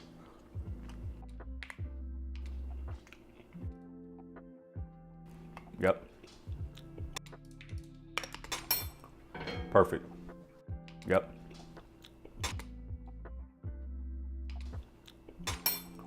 Perfect. It's a new day. My beans have had the opportunity to rest overnight. I got a warm. Have had the opportunity. How long does it take you to eat a whole pot? I don't know. I don't time. Mhm. I also share. So a couple of my friends came over and had some. Oh wait, no. Only one of my friends. I think only one of my friends came over for this one. I had another friend who came over for something else that I made. I forgot what it was. But I didn't record because I was like, it was late. I'm tired. You know, when it's the end of the day, I'm normally tired as hell. I may not show it often. Like even right now, I'm tired. But I fell asleep earlier, so I had to put in my time on the stream.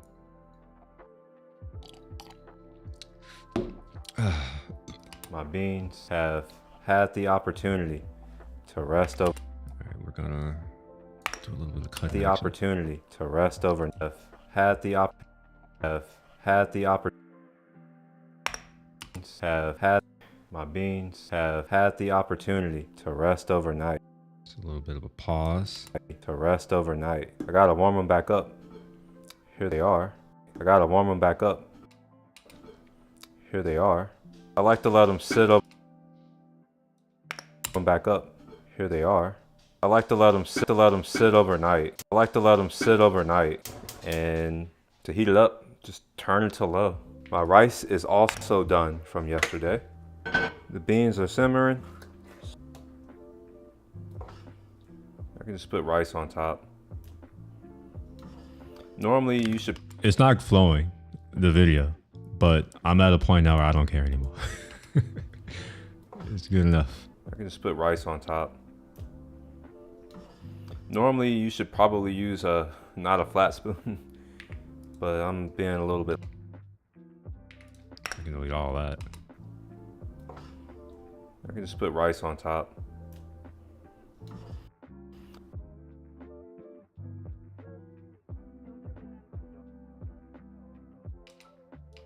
I can just put rice on top.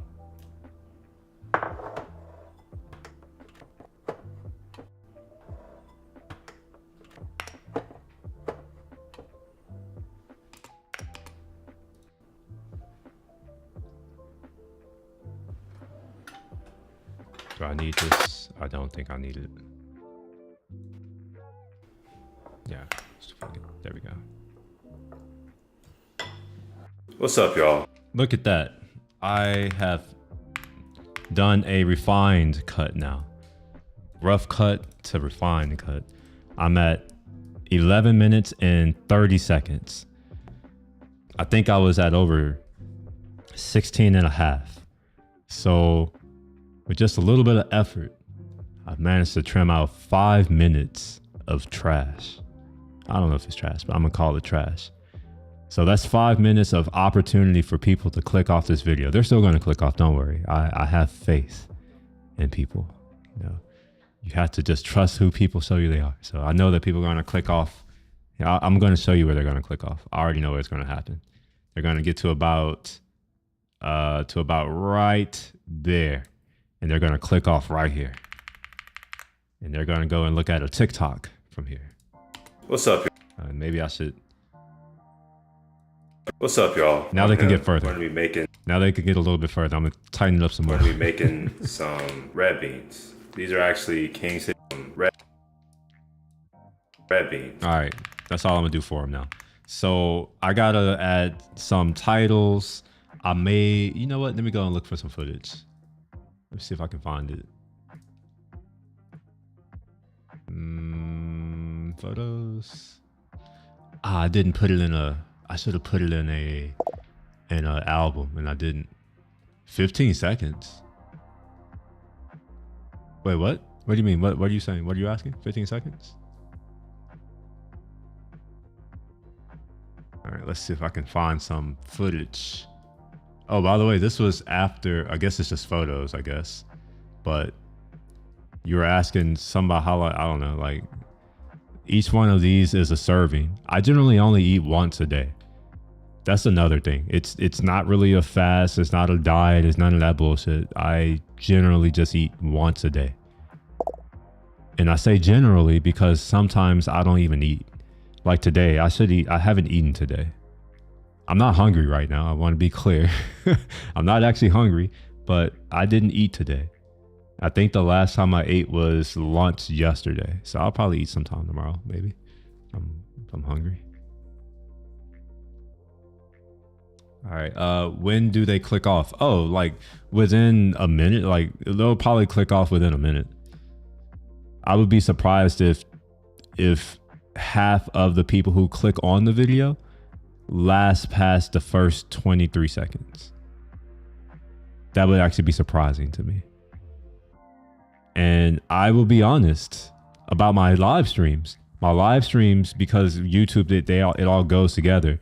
My live streams wreck my video performance, because if you look at my channel, it appears as if my retention is incredibly low, which it is, because most of my stuff is live stream content, and it drags down the rest. But that being said, I still think that streaming it has the most potential. It could potentially be the most valuable thing. It just takes a long time to get to that point where it's, doing something. What in the hell? This is Apple software for you. I'm not doing anything. Nothing. It's just doing weird shit.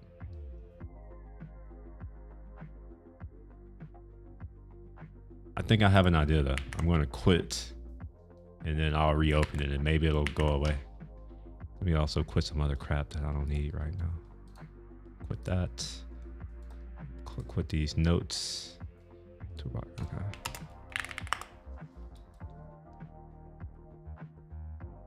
My computer's been freezing and lagging a lot lately. I need a new computer, I think.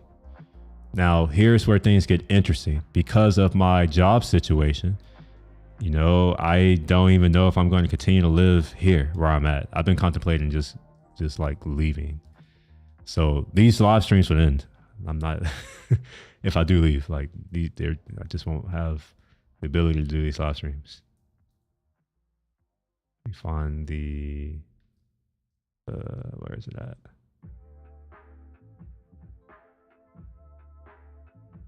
I have some very old footage of me making beans like years ago that I can potentially steal that footage and no one's going to know because they won't even get to that part of the video, I'm sure.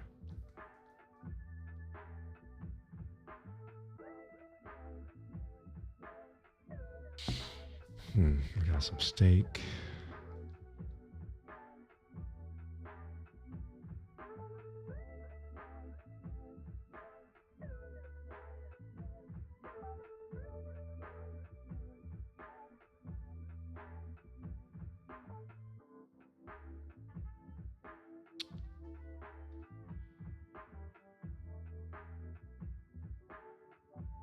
So this is something I did on YouTube.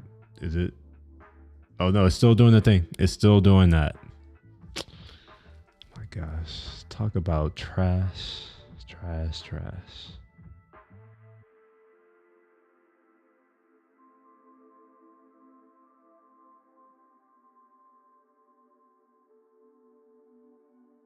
Oh, what? Here we go.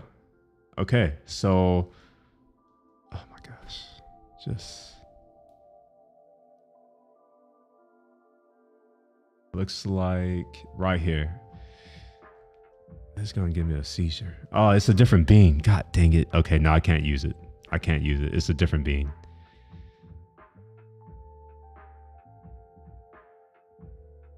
Yeah, all right. Well, it's just the part where it happens.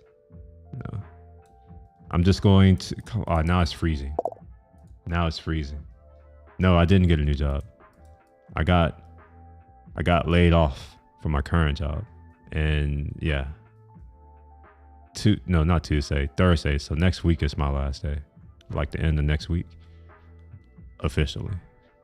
Unofficially, my last day was at the time they told me. I'm like, oh, okay, I'm gonna go do my other shit. I have other priorities. So I'm very much I'm not focusing on other people's priorities. So I'm like, oh, okay, you freed me to go and do all these other things that I put off as a result. All right, so I think I'm gonna put a a voiceover right here.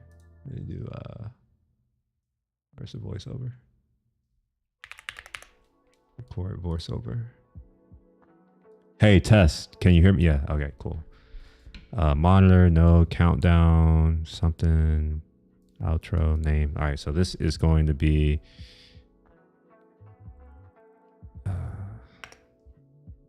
I forgot to record.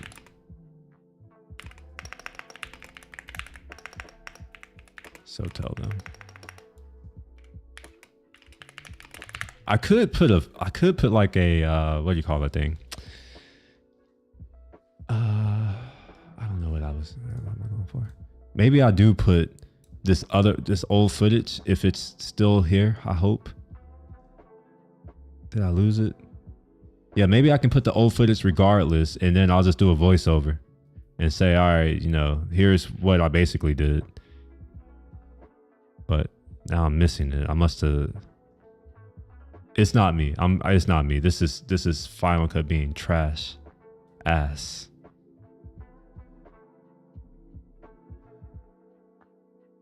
Okay, maybe. Oh, I found it. Look at that. Okay, so we got seasoning, this clip. Oh, come on now. And then these. I think. Move that up here.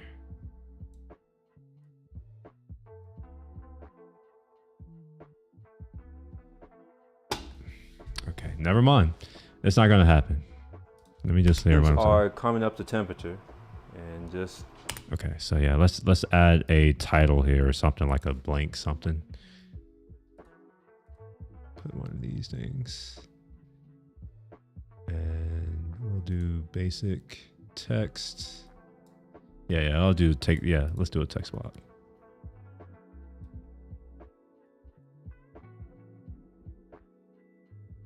Wait, where is the recording at? Oh, right there.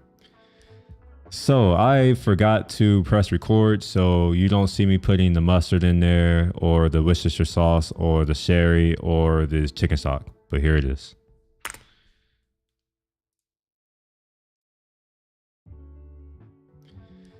So I forgot to press record. Why does this sound, wait, record, so you don't see me putting the mustard in.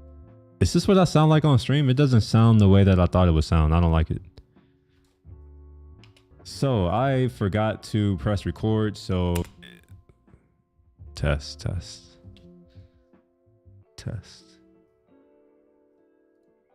So I forgot to. Does that sound the same to y'all?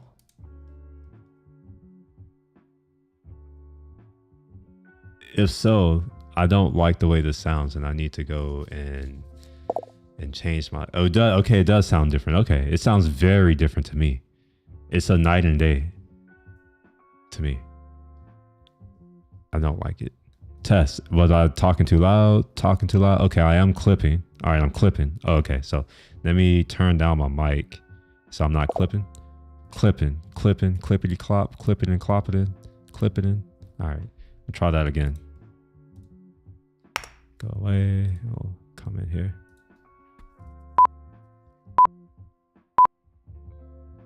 So I forgot to hit record on my camera, and I didn't record the mustard, Worcestershire sauce, sherry, and pouring in chicken stock, but here you are. See if that sounds a little bit better. It wakes them up a little bit. So I forgot to hit record on my camera, and I didn't record the mustard, Worcestershire sauce, sherry, and pouring in chicken stock, but here you are. Beans are coming up to temperature, and just plop it in. I don't like the way it sounds, but I don't care anymore. I don't really give a shit. So,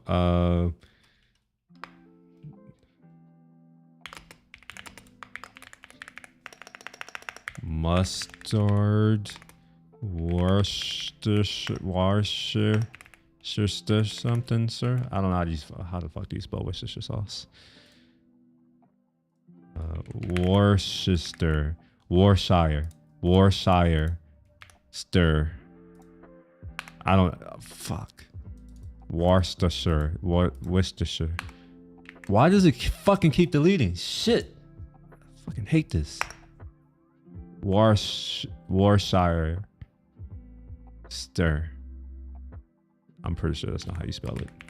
Worcestershire sauce. What else did I put? Sherry. And chicken stock.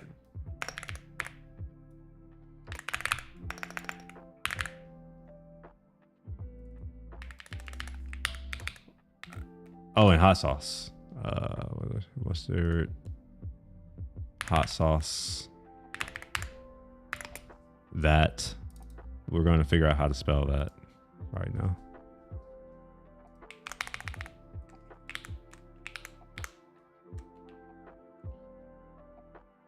What's up with, what the hell is this? Why is everyone shoving this AI bullshit down our throat? And at what point did our user created content become like their right to train on? Honestly, this is one of the reasons why I no longer post to Reddit. I will stop posting to most platforms that use AI. Other than YouTube, unless they're paying me. If they're paying me, I'll continue to do it. Because I'm putting out shit content. So as long as I put out shit content, AI will always be shit. And guess what? It's trained on mostly shit. So do your part. You know, if you're thinking about becoming a content creator and you're like, oh, I'm not any good, I don't have any, it doesn't matter. You should do it anyway with the expressed goal of making the AI that they're training that much more worse. Just make their jobs harder. Just make their job harder. That's how I look at it. All right, so let's figure out how to spell this Worcestershire. Oh, there we are. Worcester. I can't say that. I can't even spell it right now. I'm gonna copy and paste. That. I did that sauce. That sauce. So I added mustard, hot sauce.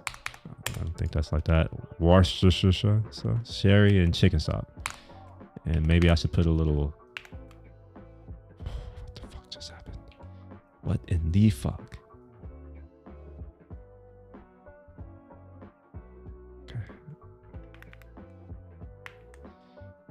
Oh my gosh.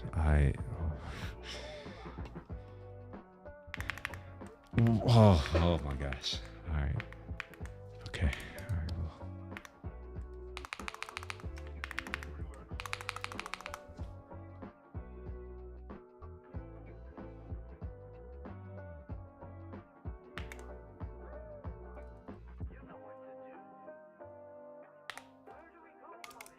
Why can't I use my arrow key? Okay, there now I can. Okay, that's weird. And chicken stock. All right.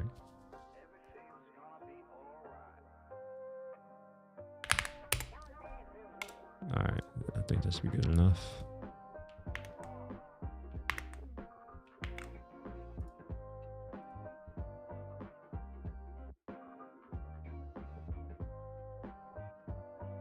I think helps with the flavor I distribution. don't even need a voiceover. Fuck Also, I like the... No one's going to get there anyway, so I'm going to do this.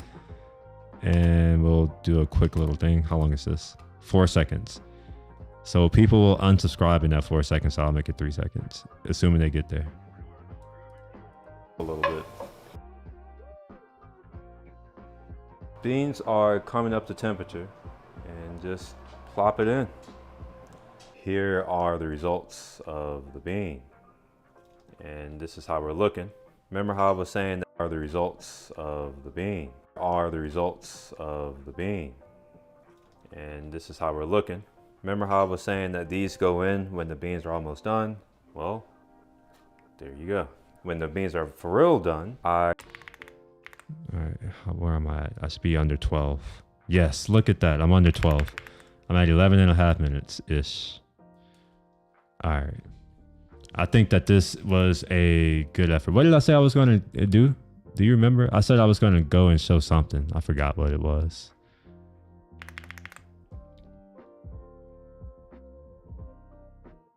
What's up, y'all? I'm him. We're going to be making So I got to add my intro thing. I'll go ahead and add my outro thing. At least.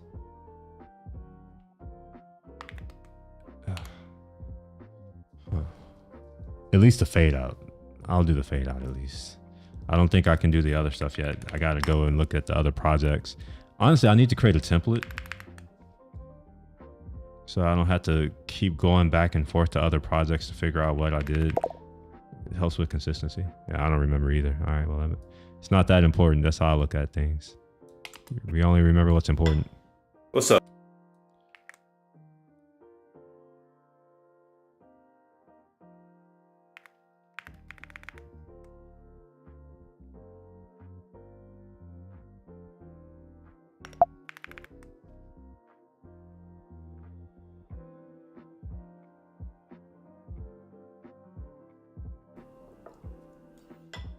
What's up, y'all? Okay, all right. So that was a lot. I have this weird thing where I don't want to spend more time editing a video than it will be watched. And every video, I have spent more time editing the video than it has been watched. This has been for over a year. So I'm kind of tempted to not even do this intro, but I'm gonna do it. I'll do it, I guess. All right, let me close this. I'm not gonna do it now. I'm sick of that. How much time am I? I'm at 2 hours and 9 minutes. What do y'all want to talk about? What do y'all want to hear about?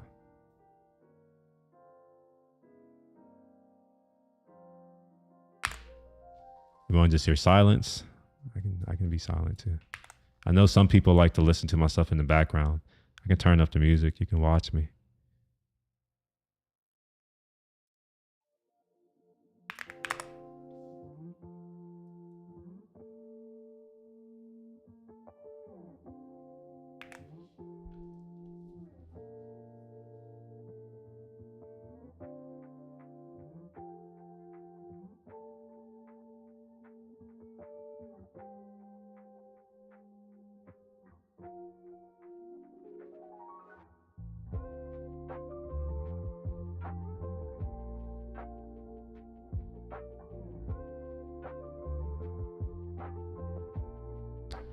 Here's something for you, casual economists. You can see retention for this video. Notice when most people drop off.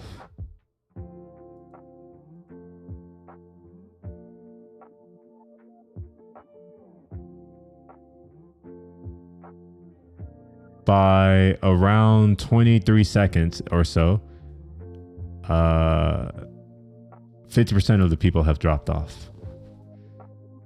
But what I noticed, and this is for all the videos, like this right here, these are my audience, essentially. So all of these are, these are people who they got the impression, but the people who stick around, this is actually my audience.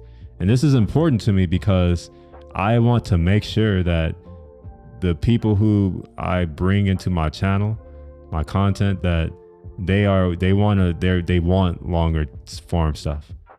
Right? I don't want to start to cater my content too much to these, if we call them thinkers, I don't know what you call them, the TikTok crowd. I don't want to cater to them because they're just not that valuable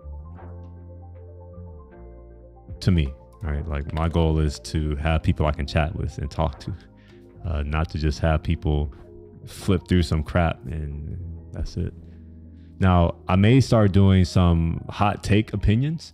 And if Yanni, if you're around and you're watching this, that's something that, if you want to post that on TikTok, great. We could use that as another source of things. Let's see, spike. I don't know. That's not really a spike. That's not really a dip.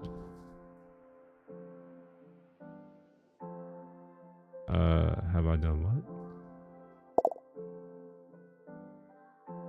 Have you talked about some of your notes from Discord? Are you talking about my live, that thing? I don't think I have. Let me Give me a second.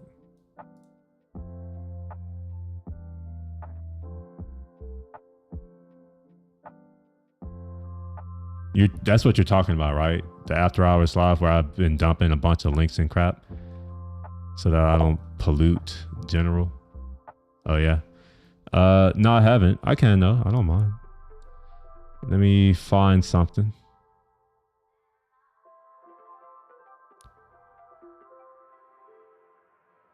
Well, before I say I find something, there's some different types of things that I can talk about.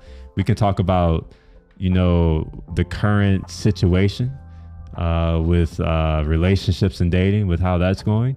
We could talk about current events, geopolitical current events. We could even talk about national events, what's been going on nationally. We have a new president, by the way, and I have a lot of opinions. I have a lot of things to say, and I know a lot of things. We could talk about, what is this? Certain people and how they're feeling right now. There's all kinds of things. So what do you want to do? What do you want to talk about?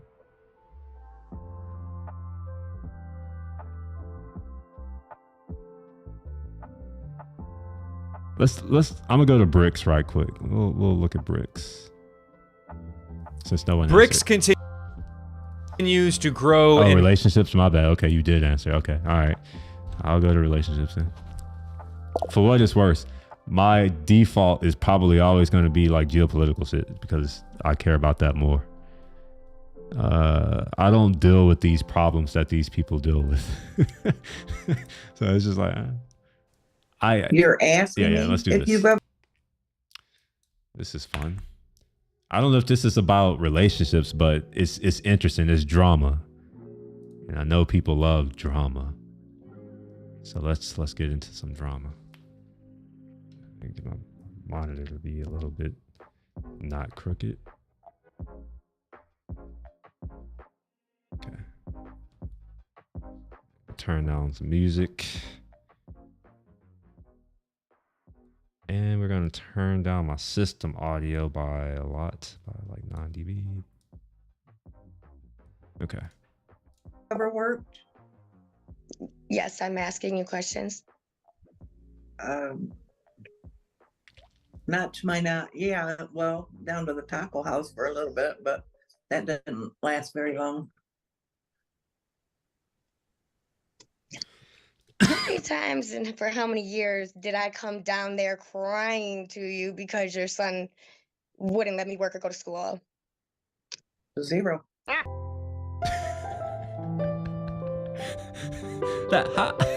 I need that. I need that. If y'all like know where these clips or whatever I can get, like little funny things, please send them to me. I'm gonna start to build a little catalog of like little funny things so that I can make my videos interesting. Let me give you a quick rundown of this court case. I watched the full thing, which was about 3 hours long. I've cut this down into the best bits, but to summarize, they got married in 2014 and they separated in 2023. He then moved back in with his parents when they were separated. She stayed in the family home and she wants alimony, child support, and to keep the house. That's what she was going for. Alimony, child support, and keep the house. How does that make sense? It don't make sense to me, especially if you are strong and independent and don't need no man. It's like, well, why do you need his resources? You know, like if you don't need a man, like go and get your own resources yourself. Oh, wait, you can't? Because you can't do shit? Oh, well, whose problem is that? The problem is, the house is actually in his parents' name. The shit's chess, it ain't checkers. So they have evicted her. There's nothing she can do about it. She's not entitled to any of the house and she's pretty mad about it. And she keeps trying to accuse him of hiding assets. The only problem is she can't bring up any proof. And as you're going to see, she constantly asks the same questions over and over again. Also, she never worked during their marriage and I don't believe she is. Is she capable of working? Wait, hold on. Pay attention to her body language. Ashley Maddox? I don't believe she is. She's out here talking, huffing and puffing. Does she choose not to work? Yes. Does she get disability income or anything like that? Oh, no. Okay. Why isn't she working? She chooses not to work. Okay. Who pays for the children's clothing? Man, just why are they always perpetual victims? She's over here crying, huffing and puffing, making faces. And I'm told that they are more mature. I don't see it. I'm not seeing the maturity here. I do. Who pays for the children's food and other needs? I do. Are you involved with the children's doctor's appointments? I have been in the past. We both have been. Mr. Maddox, do you know where Ashley Maddox? What they should have done is just cut her video off. Like, I know that they only do it for the attentions. Just cut off the attention. That's why I say I don't have these problems. Because I know what they want and I don't care to give it to them. It's attention and resources. And I'm just like, well, I'm going to direct my attention to things that I care about, which is not you. I'm going to direct my resources to things that matter to me, which is also not you. Is living right now? Yeah, she lives at, as stated earlier, a home that's owned by my parents. But she is being evicted out of that home. She lost the first eviction, and she filed an appeal, so it's just going through the appeals process. Mr. Maddox, who is DeJuan Taylor? DeJuan Taylor? Oh, Mr. Taylor is Ashley's boyfriend. The one. What kind of person do you think that is? The one. Hold on, wait. I have something to share. I shared it. Gosh, let me find that link. I sent it.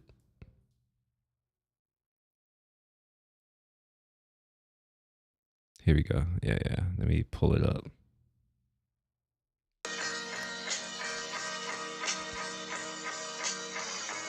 Wait, how come that's not opening?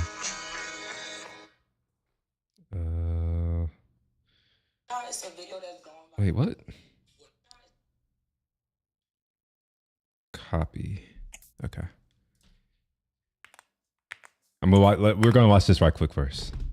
It's worth it.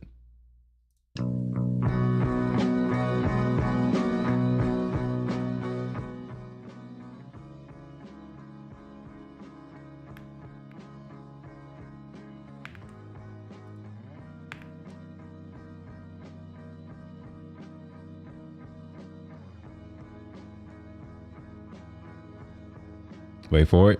Wait for it. That's the one. That's the one. That's the one.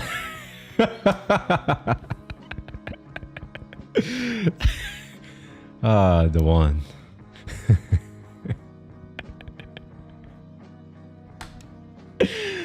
Oh, man.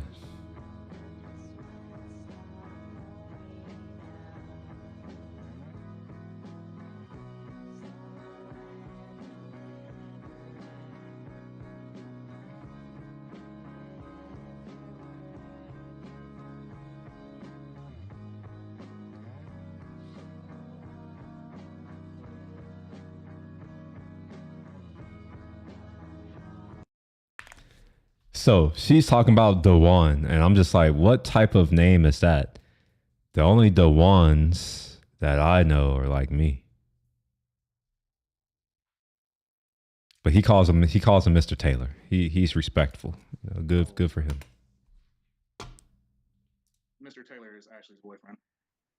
And to the best of your knowledge, have you been around children? Yes, I seen him driving the Explorer that's in both of our names one day. Dang, when driving she his actually came car? to pick up the Driving children. So his she was in the car? passenger seat. He Man, was that driving. sucks. And why is this relevant? Well, Mr. Taylor was released from prison in 2023. Damn. A prisoner. He was in jail. So there is more evidence that he's probably a brother. His name is DeJuan, and he just got out of prison. And he's going balls deep in this. You know, I guess prison will do that for you, you know. Or maybe, I don't know. People have low standards. I don't know. I'm just like, she would never get it from me. She's just not there. I'm sorry. I'm not sorry, actually. I don't know why I lied. She's not even a 5, if I'm being real. Great bodily harm, firearms charges. And is it your desire to have him not around the children? Yes. See, this is really interesting, right? So they was together for 7 years. He was paying for everything. He seems like a 7 stand-up years. dude. You know, it's something about like that 5 to 7 year mark. They change. I've seen it for myself twice, and 2 different people, and They all change in the same way. They always say the same shit when it's interesting that they all think they're special. I'm just like, if only you knew how many people I know who are you'll realize just how not special you are and why you're called a fish in the sea. And the kids involved in this, one of them is a child they had together. The other one is actually her child from a previous relationship. So he was already being a stepdad. Yeah, exactly. That 7-year itch. Yeah, I'm like, I was talking to somebody. I was like, that's normally when most relationships, the majority of them that are going to fail, they fell right there. So it's like 5-year mark, 7-year mark. And then ironically, it's like a 20-year mark, like 10, 20-year mark. So it's normally when the kids are going, and all of a sudden it's like, oh, I deserve better. I can do anything. I can do better than you. And it's just like they go out there and get ran through. And then they come back bitter. Oh, these men ain't shit. All this other bullshit. In reality, they're just dumb. They're idiots. They're subtarded. It's the new word that I'm using. Now no longer together, and the first dude she seems to get with is a guy who's fresh out of prison on gun charges and violent crimes, and she's bringing this dude around her kids, and I guarantee he's probably living there rent-free. But yet here's the first guy, the guy she married, she's now seeking half of all of his assets, and people wonder why guys like this allegedly hide assets. I mean, come on, do you really think he would want to go? I will say that I am broke. I tell this to everyone. I am broke. At any given time, I only have $10,000 to my name. Now I can have access to money. I have access to things, but me, myself, I am broke. I have nothing. I own nothing. I don't do nothing. So yes. Plus, I also know how to play the game. I just don't play it. I know that if you play it, you will lose. So if you don't want to lose, then you don't play the game. It's not set up for you to win. The state gets money from fathers. They have a vested interest to make sure that fathers are not in the home and to make sure that they are on child support, because the state gets a significant amount of revenue from fathers paying child support to their children. And what's ironic is the state would like you to believe, well, not you, let's be real. It's a certain demographic to believe that they are there for the best interest of the child. And if that were true, why would you take money that's being paid by mostly poor people and keeping a portion of that for yourself? If we really cared about children, wouldn't we make sure that the child gets access to all of that? No. I guess that makes too much sense. Give her the house where you got some dude fresh out of pen living there for free. Are you mad? Like, obviously not. And I'm not saying he did hide assets. I'm just saying that's what she's alleging. In his anyway, house. Let's keep going. So Labor Day, your son never texted you and said, Dad, are you getting us this weekend for the holiday since Mom had us the last one? I don't recall that. You did not text your son back. I will get you every other weekend like usual. No. No, I don't recall that. And he did not text you back. Is it Objection, Your safe Honor. to say? Asked him, It's- answered. Okay, sustained. You can't just keep asking the question. He's answered the question. Please move on. I've noticed that's another thing that they'll do. You'll give an answer. It's not what the hell they want to hear, so they'll just ask it a different way. It's like you've answered the question. I don't know, maybe I've been unfortunate to only have dealt with stupid people, maybe. One of them is legitimately stupid, and I don't care if she hears it. I know she follows me. Yes, you're stupid. I'm sorry, but not really. It's not my fault you're dumb. When you were saying you bought everything for the kids, for the wrestling, for the school stuff, the school clothes and everything, who's done that since 2010? Who has purchased the kids' things? Yes. It'd be me, because you're unemployed. He hit him with that logic slap.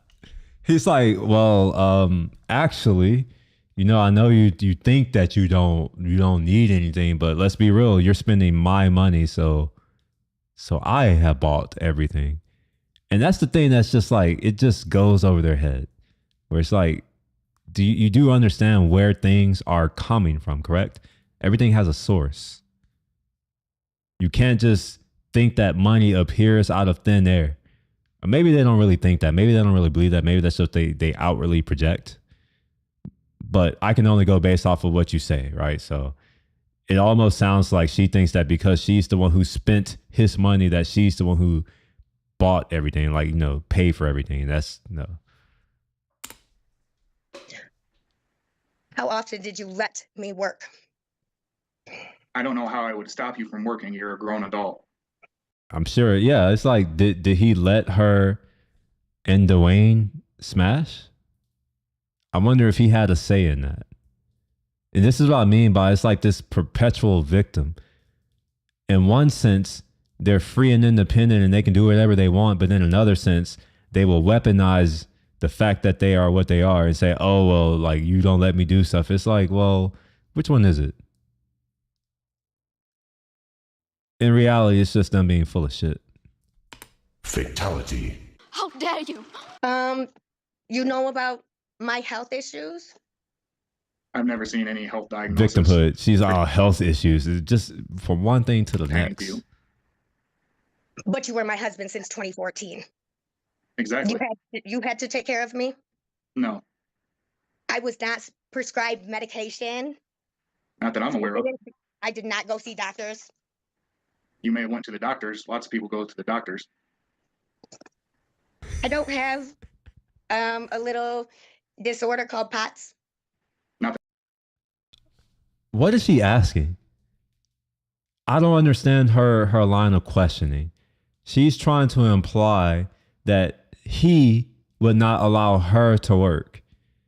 And the way that she's going about proving that that's the case is by saying that she went to the doctor, she has issues, she whatever, she decided. It's like, no, like you decided that you didn't want to do something, but you're trying to make it his problem somehow. Yeah, somehow you're strong and independent enough to go and break up your home with a black dude from prison. That's interesting. Not really hanging up on the fact that he's black. It's just that a dude from prison. Yeah. That I'm aware of. I've never seen a medical diagnosis stating it. You would like me and my kids, which were named on the event. Wait. Now it's her kids. Me and my kids. I noticed that they weaponize kids too. I don't think that they truly care about children like that, because it's not your kids, it's our. And for whatever reason, when the father isn't there, all of a sudden it's our kids, our. But then when like you don't want the father around, it's my kids. This is the double standard that a lot of men have started to wake up to. Because now you have men who can share stories and they're like, wait. This sounds exactly what happened to me. And to make it worse, we now have TikTok where a lot of them will just go and self-snitch on themselves and then go around the world wondering why people don't think that they're just angels and shit. Like, they're I don't even know. I can't even think. Hold on. She needs that prison. I don't know what she needs. She needs a good slap. Should notice all other occupants to leave. I want equality, bro. I'm actually all for equality, but I want true equality. We will never have equality so long as women have protected status in this country. I think that we need to remove protected status from them so that they can be equal as they continue to say that they are equal. Okay, let's be equal. Accept the consequences. And yes, that may be the downfall of modern society. That's fine. They want the downfall of the patriarchy regardless. So maybe we should strive for a truly egalitarian society where they are as equal as me. Now, nature is going to say otherwise. It's like, I wish somebody would who think that they're equal to me. They can come and test that and we'll see who's equal. There is no equality in nature. Everything is hierarchy. You can't escape it. But we can remove laws to where it's like we actually treat people as if they are equal instead of saying that, oh yeah, we're all equal in the eyes of the law, except if you are this specific class of person. To me, that doesn't make sense. I don't think that many of them are even worthy of protection at this point. Leave the home that we've been living in since 2010, and I've been their primary caregiver since you left this home.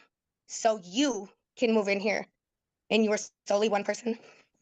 I'm not the owner of the home. I had nothing to do with the eviction. But since you are being evicted, yes, I may move down to that home, which my parents own. Who's paid the bills here for since 2010? Who's paid the bills there? Yes. Look at his face. I paid bills. Yes, you have. Who paid for the remodels that have happened to this house? Probably over $60,000. Who paid for those? I have no knowledge of $60,000 worth of remodels, but what's the relevance? Did you get new windows in the house? Objection, Your Honor. I don't see how this is relevant. Okay, ma'am, how's it relevant? Any improvements or repairs to the house? Because this was our home. This was Michael's home until he decided he wanted to divorce me. Now, You know what she's trying to do? She's just trying to get. She's just trying to get the house. So she's trying to say, "Oh no, it's his house." This right here should be a good lesson. If you buy a house and you know that you're going to have someone move in with you, perhaps you shouldn't own the house. Hopefully you can take a hint. Hopefully you can be broke like me and not have any money. Hopefully you get the hint. it's all of a sudden their home. Okay, well, ma'am. How many assets of ours have your parents had in their name? None. The Buick you drove since 2011 when you got it until you changed it into your name was not driven by you and It you was- only? It wasn't my asset until I bought it off of them. And then, yes, the title was transferred into my name. I don't understand why she's asking these questions. Even if they did spend $60,000 renovating the house, or even if she did, that money would have come from him because she's unemployed. Her whole lifestyle is funded by this guy right here. And I'm assuming What she's trying to get at, and I think this guy may have missed it, what she's trying to get at is that he spent money remodeling the house, so she's trying to make it seem like it's his house. And she must just be under the impression that landlords do not work with their tenants or do not allow their tenants to remodel houses. Like if they approve it, they'll happily allow it to happen. The landlord may not be the one who pays for it. Maybe they'll keep the rent the same. Maybe they'll reduce the rent by a slight amount. But for the most part, if you do any type of modification to the house that the landlord approves, you don't get the benefit from it other than the usage of it. So maybe that's what she's trying to claim, is that because he modified it, that it must be his, which just shows a lack of understanding of how ownership works in this country. he probably funds the guy who's just got out of prison as well. Now, her next line of questioning, she's going to try and compare the guy who's just got out of prison for violent crimes and gun charges to his mum, who apparently had a car crash when she was 19 years old. So bearing in mind, this dude here is about 40. His mum's probably about 60. So we're talking 40 years ago, right? I said, so Mr. Taylor, you have an issue with his legal history, yes or no? I'd prefer for him not to be around my children. Does your mother not have a negligent homicide charge? I'm sorry, what? No, Does your mother not have a negligent charge? no, I don't believe so. Negligent homicide, I guess I'm not even really sure what that is, to be honest with you. Your mother wasn't in a car accident when she was 19 years old and killed somebody that was in her car? I'll sustain the objection. I don't know how her having a, He has an issue. She's reaching. She's just trying to do reputation damage. It's a thing. It's a form of aggression because they are weak and can't really do anything physically in the real world. The only thing that they can do is try to sabotage relationships. It's just reputational damage that she's trying to do. But fortunately, we have these people, this lawyer, this judge, even this guy, he's handling this well. Like, they're just like, nah, you're not about to do this. Like, that's not how the law works. ma'am, stop. When I'm Oh, he said, ma'am, stop. He should have said, shut your bitch ass up. making a ruling, you stop talking. I don't see how Stop. relevant it is if his mother having something when she was 19 years old is relevant to these proceedings. He said that I'm he had an sustaining the issue. objection. Move on. Okay. The IRA that you have. Whose name? Why is she worried about his IRA? She's only worried about money. That should tell you something. It should tell you something. is that in? That's an inherited IRA, and it's not in your name. It was inherited. Was that in the will? That's kind of how inheritances usually work. Wills, trusts. I don't understand the relevance to the question. You didn't tell me that it wasn't in the will. It was given to you almost 2 years after he passed away, wasn't it? I don't know if you understand how things happen when there's a trust and a will, but you don't always get the money. Like, you don't get it like the next day after someone passes away. But once again, it's inherited IRA and you're not on it. IRA is financial. It's inherited. It's not your property. Who inherited it? Me. You inherited $400,000? No, I didn't. That's what this is about. She's like, who inherited it? So she seems to think that his resources are hers, while at the same time, his kids are hers. And yet we get called selfish. Who inherited the rest of that then? I don't know what you're referring to. The rest of what? When you received that IRA, you did not tell me that it was $400,000 to be split amongst you, your brother, your parents, and your mom's brother. I did not tell you that. And I also can't speak to what other people have inherited. I can only speak to what I'm asking you if that is what you said to me. I already just answered it. No, I didn't tell you that. Ma'am, yeah, you haven't produced any documents to show that anything has been hidden. And I've given you some leeway to get into that.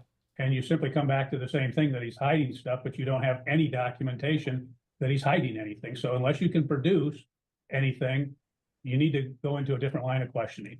I have asked for alimony, so I don't know. She must not have a lawyer.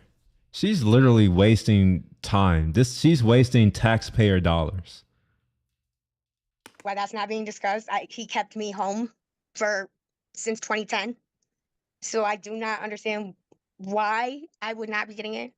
He has paid for everything up until, he hasn't even stopped right now. So, I mean, you've taken care of it for that long. You see what I'm saying? Because he's been taking care of it that long, she just expects him to continue taking care of it in the form of Yeah, that's alimony. a problem. It's entitlement. I've noticed this in a lot of these modern women. They have an entitlement issue. What can you do for me? It's like, you must not realize your place. Your place is to do stuff for us. It's the opposite. To be the helper. That's it. You are the help. You help us do things, because at the end of the day, we are the ones who actually do shit in the world. And without that happening, what you have to do is simply not that valuable, unless it's raising the children. But so many people nowadays don't want children, so you're effectively removing your primary value to society, which, do you, but you will suffer consequences in the long term. Child support. Oh, and a free house. Oh, and all the inheritance that he may or may not have got off his parents. She wants that, but he was obviously smart enough to either hide it or it never existed in the first place. I'll let you guys decide which one is true. But anyway, let's get on to the final bit. This is when the judge basically tells her what she's getting, and yeah, she's not exactly too happy. When I come up and calculate all of the amounts owed. Why does she got a Dutch angle going on? She's out here making content. I know it. No one's going to do a Dutch angle. Hold on. I know some of y'all don't know what a Dutch angle is. Let me go and define it. Dutch angle. This is a Dutch angle, a camera shot that tilts the camera on its x-axis, creating a diagonal frame. Also known as a Dutch tilt, a canted angle, vortex plane, whatever, and it's this. So you've seen them before. I'm just like, she's doing this for content. She done came out with a Dutch angle. Back and forth to the parties in this matter, it looks like that there is quite frankly, the court looks at its minimal amount, means that the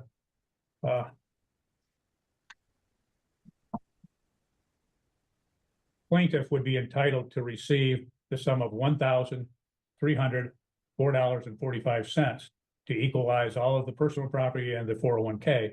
So the court would order that she would in fact receive that money, the $1,304.45, either through a payment by the plaintiff to her, which shall occur within 90 days. She of out here today's making date, all these faces or and moving. through a quadro for that particular No one amount. gives a shit. I'll leave it up to your client as to what he wants to do, being that it's a minimum amount. He may he may want to simply pay that in cash. If he does, then the amount under the 401k is awarded solely to him, free and clear of any claim on the part of the defendant. Good job. So there you go. She did not get what she wanted because, well, it wasn't in his name. So there you go. Now, it's also worth noting that the kids, I think, were 10 and 13. So it's not like the kids were young. It's not like they were newborns where she would have ideally liked to have been home looking after them. No, they're 10 and 13. They go to school. So she has no excuse to not get a job. And I love how, like, if you use Zoom, like for real, you have the ability to mute people and to turn off camera and to ask them to turn on their camera, ask them to unmute themselves. I'm pretty sure what they were doing was just muting her, which is pretty dope. So it's like, yeah, you can make all the sounds you want. We're going to mute you. But they should have also, well, never mind. I like this because now I can look at it and talk shit. Provide for herself. Obviously, he's going to pay child support, which is fair enough, but none of the other stuff she wanted. And also, in the full court hearing... I don't think him paying child support is fair. I don't like the idea of children going with the lesser parent, the one who can't support the children. Send them to the father. All data seems to suggest that kids raised in a single mother household do substantially worse than any other group of children. That's children raised by a single father. They have similar results to children who are raised with both of their parents. So if our state, our government, if they really gave a shit about children, they would put them with the better parent. And I say better based off of what the results are. The results say that, instead of me just saying it, let's go and look. Single parent, mother, household stats versus father. What's the, I'm not sure. But here, let's go here.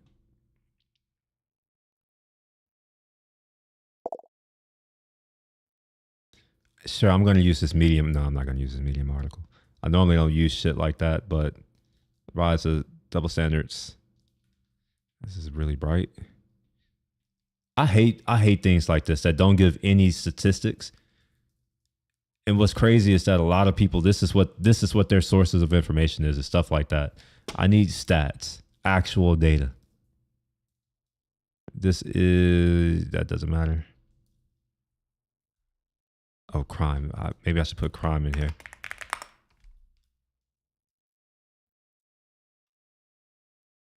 All right, these are numbers, but I want to see that. We're going to look at charts soon because I don't like just looking at this. I'm very mistrustful of data on the internet because when I was young, how I was taught was you can't trust the internet.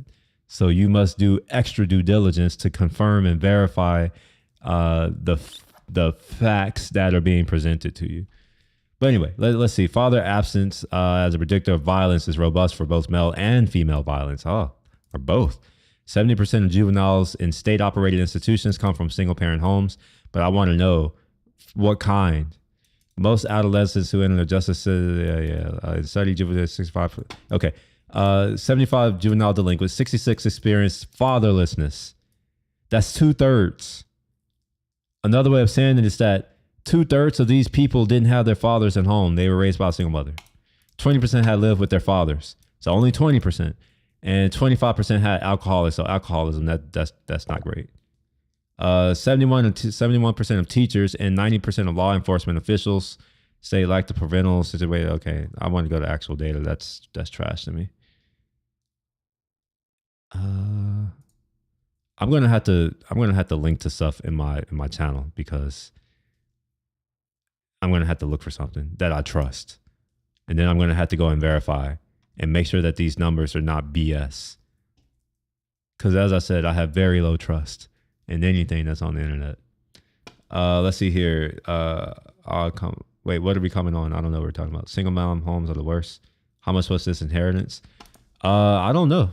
I don't think he actually said it. I don't think he said it. Because constantly tried to argue with the judge. That's never All right, let's close this one out. Let's find something else. So we just did a video on whatever that was. I don't know what that was. Do y'all want to stick with that type of stuff for right now? Or go to something else?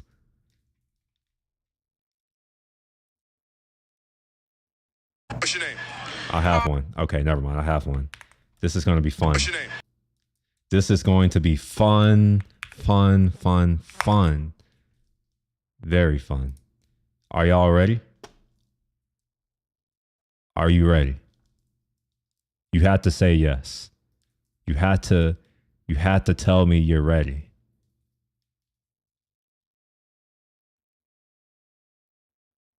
Oh no, it's too late. I don't know what I want to change it up, but this is funny. I think you'll enjoy this one. All right. So y'all play with me, right? So let's go. Ari. I got a quick question for you, Ari. What is one thing you just don't stand about men? I hate when they're insecure and they don't go to the gym.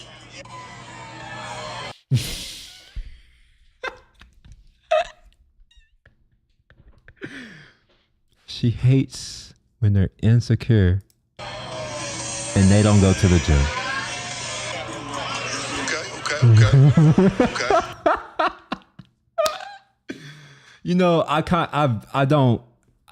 I don't know if y'all can tell. I'm someone who really speaks what's on my mind. I don't care how people feel.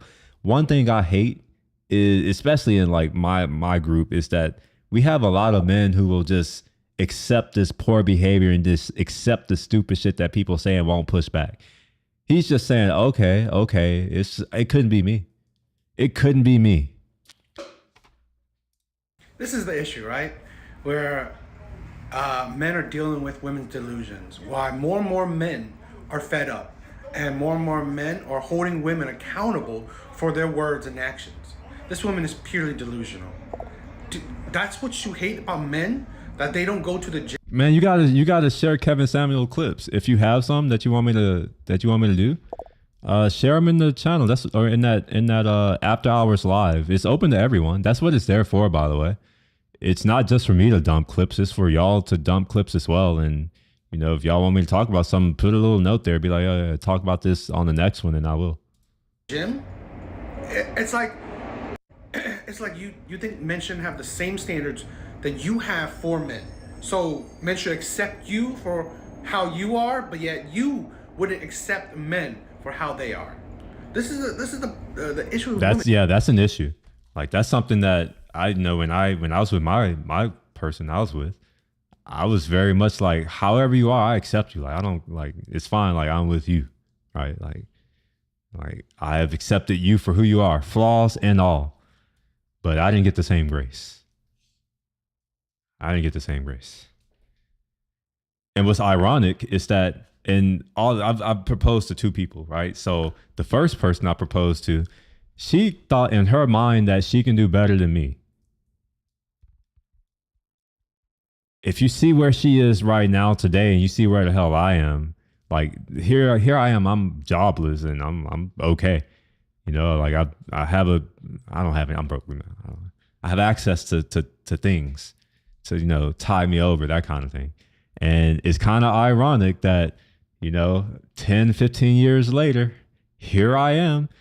She was wanting to be with the dude who was making $80K a year. She was like, oh, I think his name was RJ or something like that. Oh, he was making 80,000. At the time, I was only making 63 when I had just graduated college. And apparently this was a big deal to her. So he did the smash and dash thing. And and now she's where she at. And she's my age. She's older than me by a year. She ain't been with nobody since.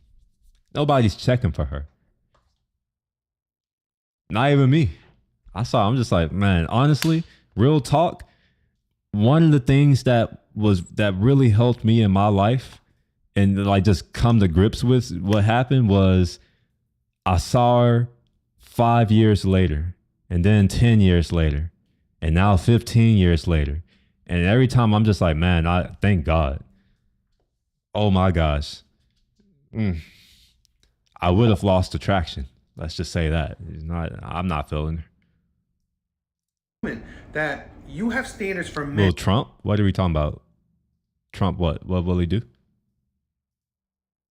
Yet you deem men shouldn't have standards for women. The insanity. The absolute insanity.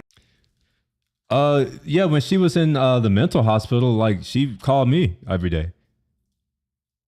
Which is ironic. It's just like, wait, because you know how they all do, like at the end, they try to be like, oh, he's controlling, he's abusive, he's all like, I was subscribed to these things.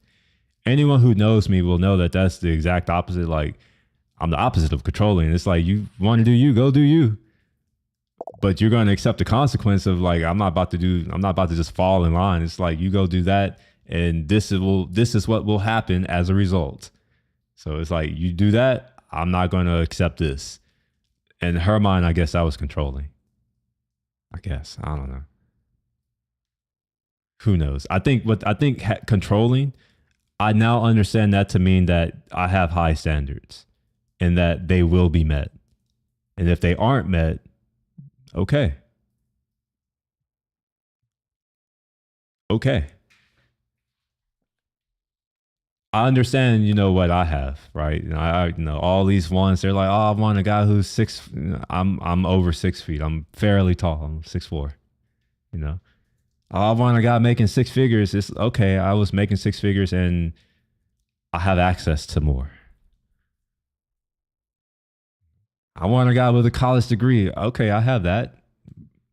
And another one from a very prestigious institution. I want to travel. Okay, I've been around the world several times, in fact. So it's like all of the things, I have all of those things. And I don't think a lot of these women realize that the people who they're after, someone like me, we're not looking for them at all. I see these people and I'm just like, y'all are really funny. Y'all are really funny thinking that I am going to settle for you, because at the end of the day, I'm always going to have to settle. Like that's what men, as we do. I mean, some of us, like it's just, you settle, right? I'm just like, nah, I don't have to do those things if I don't want to. Right? The hypocrisy. What happened to her? I don't know. Who knows? I don't give a shit. All I know is that one day I got a call from I think it was a mom, maybe, or someone. I don't know. Like, I mean, we still have mutuals and all that kind of stuff. So there's somebody. They're like, oh, have you heard of something? I was just like, no, but I'm like, I don't mind checking, because I'm actually what you would consider a good guy. I'm like, yeah, all right, fine, whatever. It costs me nothing. You know, I can make a call. It's like, oh, I need to show up somewhere. All right, whatever. I can show up somewhere. That's not that big of a deal. None of these are big deals for me. And that's the power that I have. It's just like, you know, all the things that people do to me, I'm just like, whatever. It doesn't matter to me, especially when it's coming from beneath me. It's like, if an ant bites you, do you really give a shit? Illusions in it, where it surprises women, it angers women that men actually have standards, right? Wait, why is this so slow? It's like, you can honestly say that it's insecure for men to not go to the gym, and yet you are a perfect example of someone that does not go to the gym. Well, I know that now. I know that, yeah. Like, well, that's not true. Other things do matter, right? Like, you still got to worry about the people around you. Like, don't just completely disregard your relationships and all that kind of stuff. And I'm not just talking about romantic relationships. I'm talking about relationships. That's what life is, right? The people who you know. Like, even us, even though we've never met in person, we still have some type of relationship. You know, I know who you are. Well, I mean, you know, like I've seen you. I know who you are as I see your name. I know your name by this point. I know that, oh, there's this guy named Cruz that's typically around. I know Casual Economist is typically around. I know Jimmy is typically around. Stuff like that. Like, this is a relationship. So you should focus on, you shouldn't just lose sight of relationships, because at the end of the day, that's really the only reason. That's the only thing that we have, really. It's each other. So don't just be like, oh, I'm going to focus on this, because your purpose is to ensure that humanity continues forward. So it shouldn't be self-centered. You should always keep in mind that at the end of the day, like, you exist within the greater human species, and everything that you're doing should be in the pursuit of pushing our species forward into the next generation.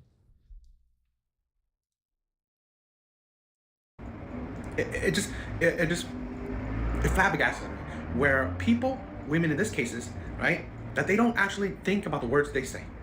It is fine for you to shoot out any kind of venom vitriol against men, but yet when men do the same thing towards you, it's what, right? Is it fat shaming? It is disrespectful. It's misogyny, right? That's the thing with women that you don't understand, right?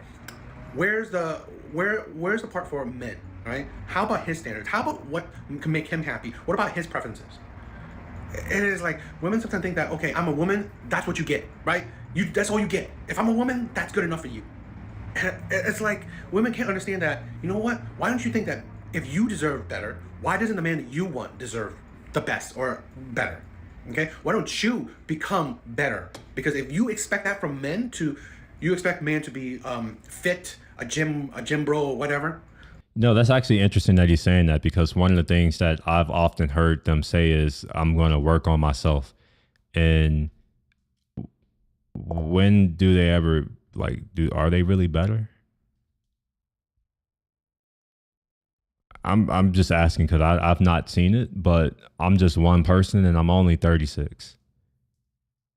And it's not like I have unlimited experience. So, like, maybe other people have seen that work that they claim that they put into themselves. But in my experience, I've only heard that. I've only heard the words, I'm putting in work on myself, but I've never really seen the result, which I'm very result oriented. And that's something that rubs a lot of people off the wrong way, because I don't care what you do. I don't care about your effort. I don't care how hard you tried.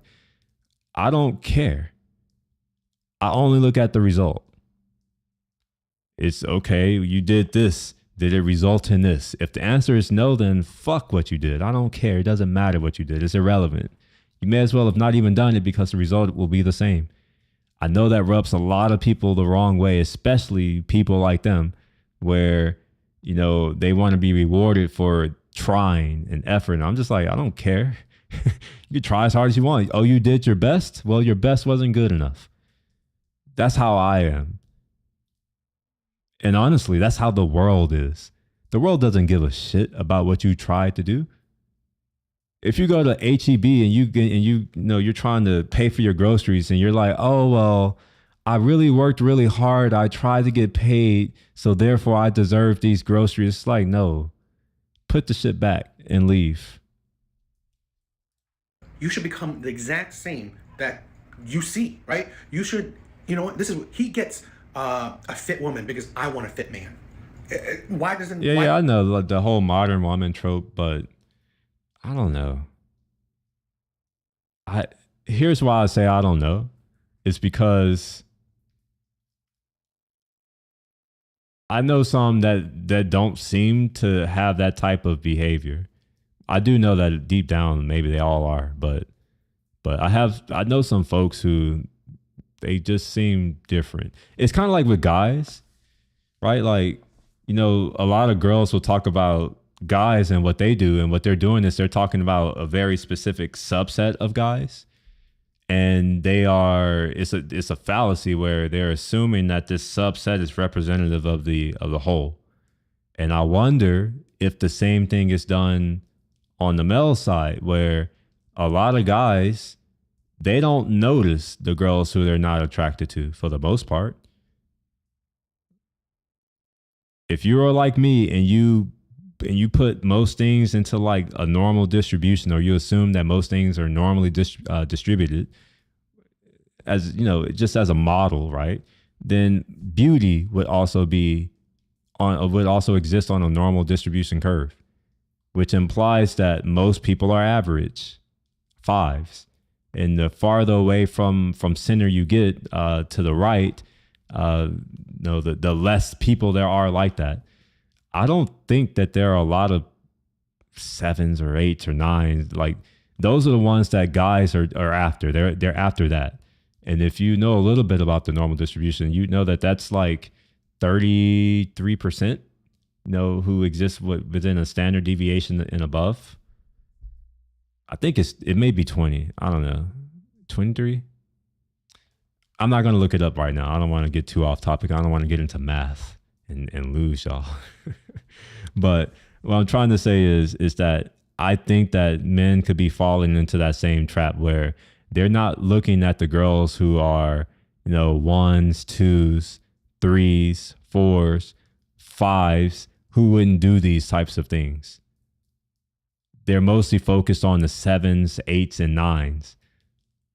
Right. So and they do the same thing too, right? Like, they're not really looking at all guys. They're looking at a very specific subset, like Devon. Why can't you see that?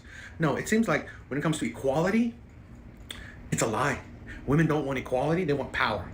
They want to be the ones that benefit. They want to be the ones that are at the lead, of course they want control. The ones that gets all the benefits. They are of Lilith.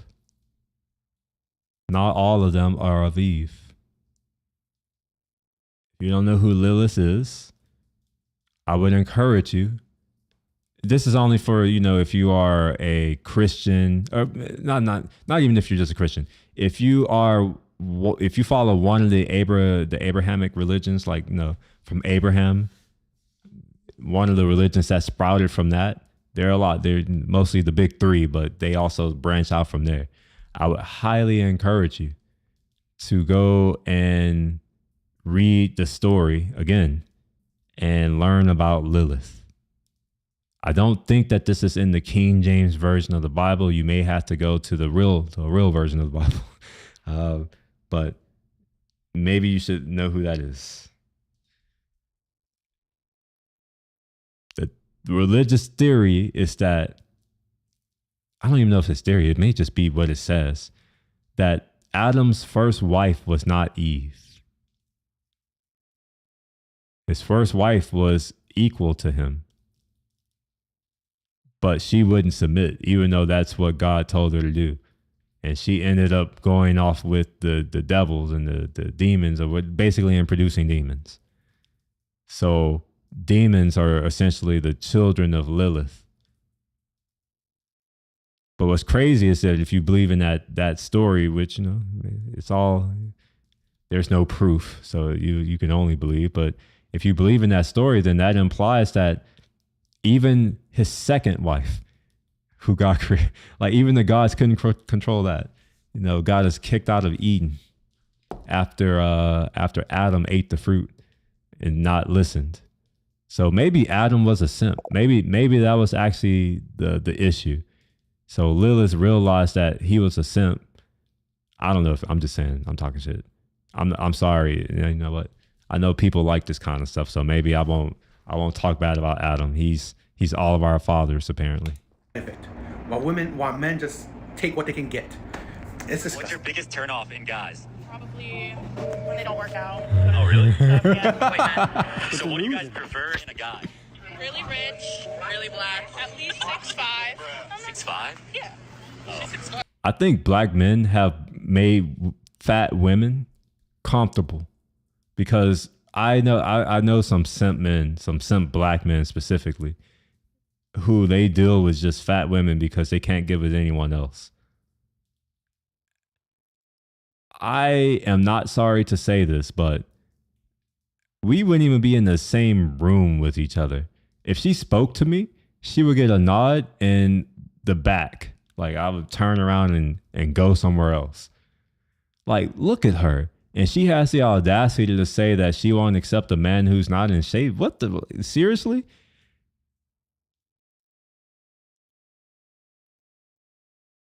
She looks like Humpty Dumpty. Sat on a wall. Humpty Dumpty had a great fall. That's what she looks like. She looks like Gru with the skinny ass legs. DreamWorks. He's gotta be taller, No? Yeah, just lots of money, really. Yeah. Like a yacht and stuff? Yeah. That kind of thing, They buy me fancy things, take me on trips. I help her with directions to the gym. I don't think that she gonna make it to the gym, bro. I don't think that she has the cardio capability to make it to the gym. Like, look at her skin. She looks unhealthy. She doesn't even look healthy. And I don't mean because she's fat. I mean, like, just looking at her skin and her face, like she's blotchy. Her hair looks messed up.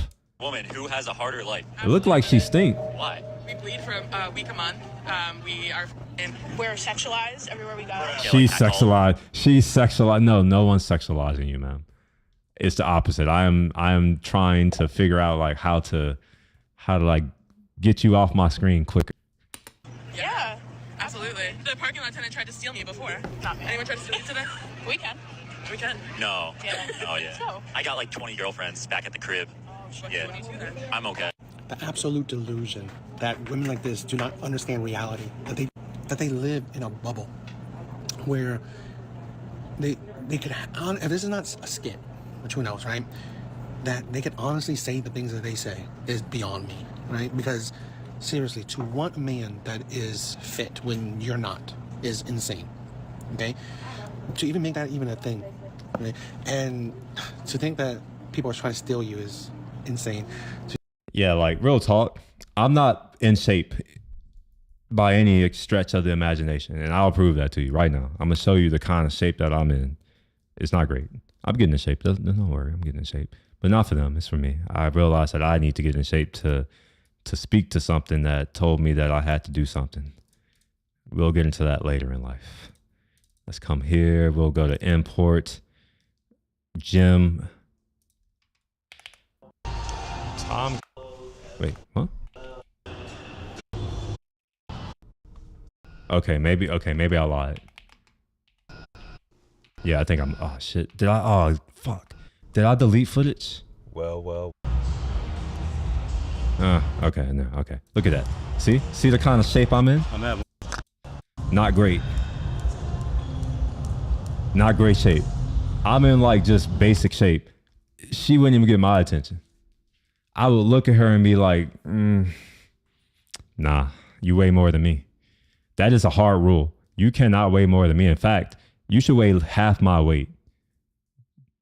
It's just it's my preference. It's one of my standards. My girlfriend cannot weigh more than half of me. So that means they need to be under 115. I'm 220. I'll go up to like, you could be 125, 130. Especially if you're taller, you could be 130. To think that your life is harder than men, it's just constantly, the whole thing is the hypocrisies and delusions of women. So it's absolute insanity. I can't believe how some people, and in these cases women, can honestly say these things with a straight face and believe it. Because honestly, she believes it. They believe it. They believe that they want these top tier men when they are below average women. And this is the thing where I want to say that only women are allowed and supported to live in their delusions, right? Because even if these women go online, there will be plenty of other women that will say, you go girl, you're beautiful, he doesn't deserve you. They will pump you up, right? Inflate your ego. Yeah, that's a good way of saying it. It's just inflated egos. Ego inflation. Hoflation. Support your delusions. And that's something that I've always said that it's a dangerous thing because women... What you got, a skit idea? I don't know, man. You'd be surprised. think that they are being, kind and supportive, but at the end of the day, it's a dangerous thing to support other people's delusions. Also I want to preface this, right? For the critics that say, oh, you're fat or you're not good. My standards are not women that is a model, right? My standard isn't a woman that goes to the gym. My standard isn't a woman that it's like, Jessica Alba or, name any other pretty stars, right? My standards are not that unattainable. I like an average woman, right? I've always said, as long as you're not wider than me, I'm good. I've dated.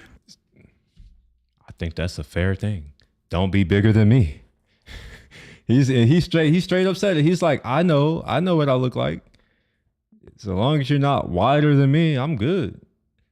I mean, that's kind of how I am. But except it's like you can't weigh in my weight range. because I'm relatively tall, which means I'm going to weigh more regardless. But the fact that I'm 220, it's like, nah, nah, you can't weigh near me. That means that you're 200 pounds. Like, I do have fat, but I also have muscle mass.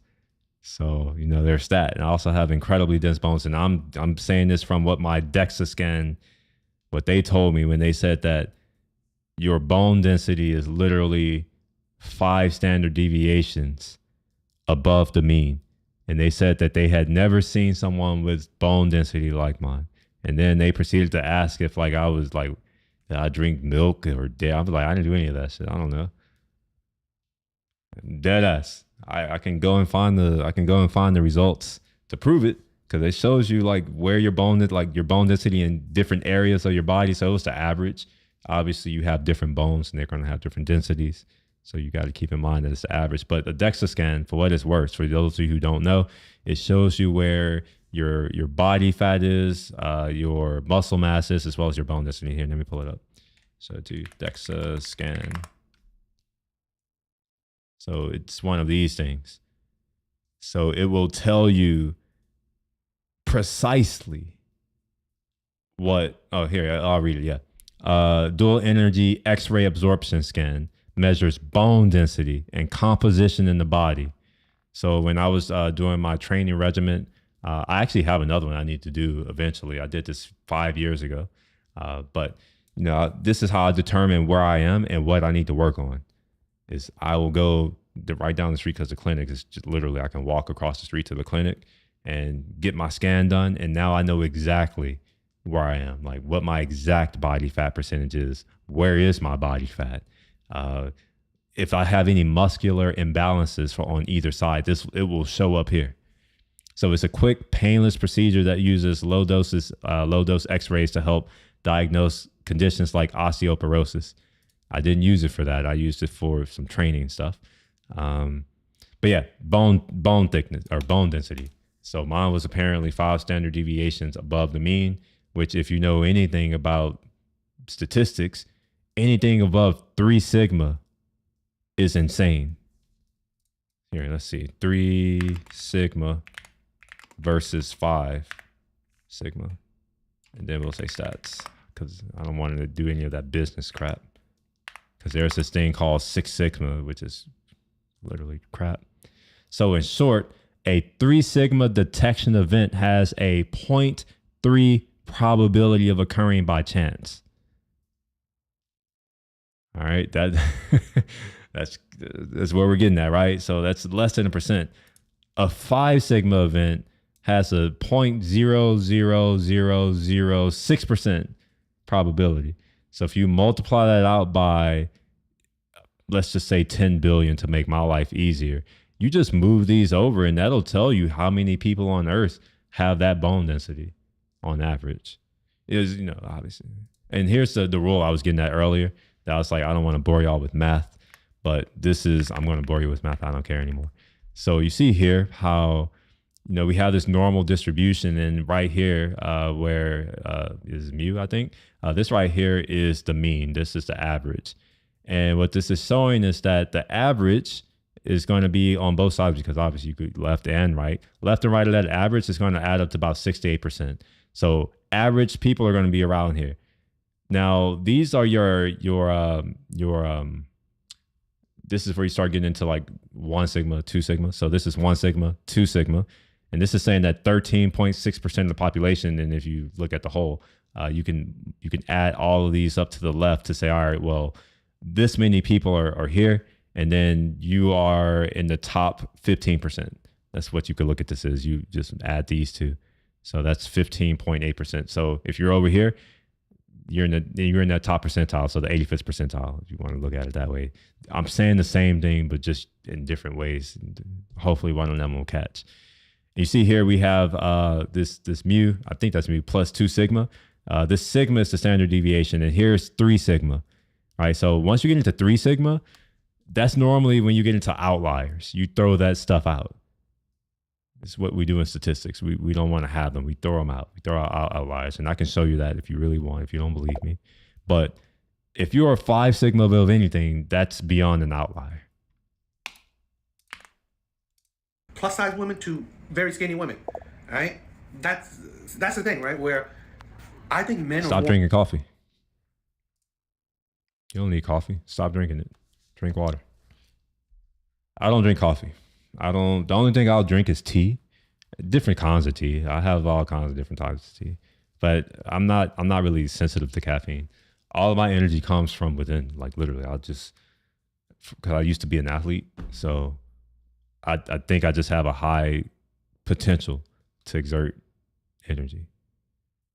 And it comes back fast.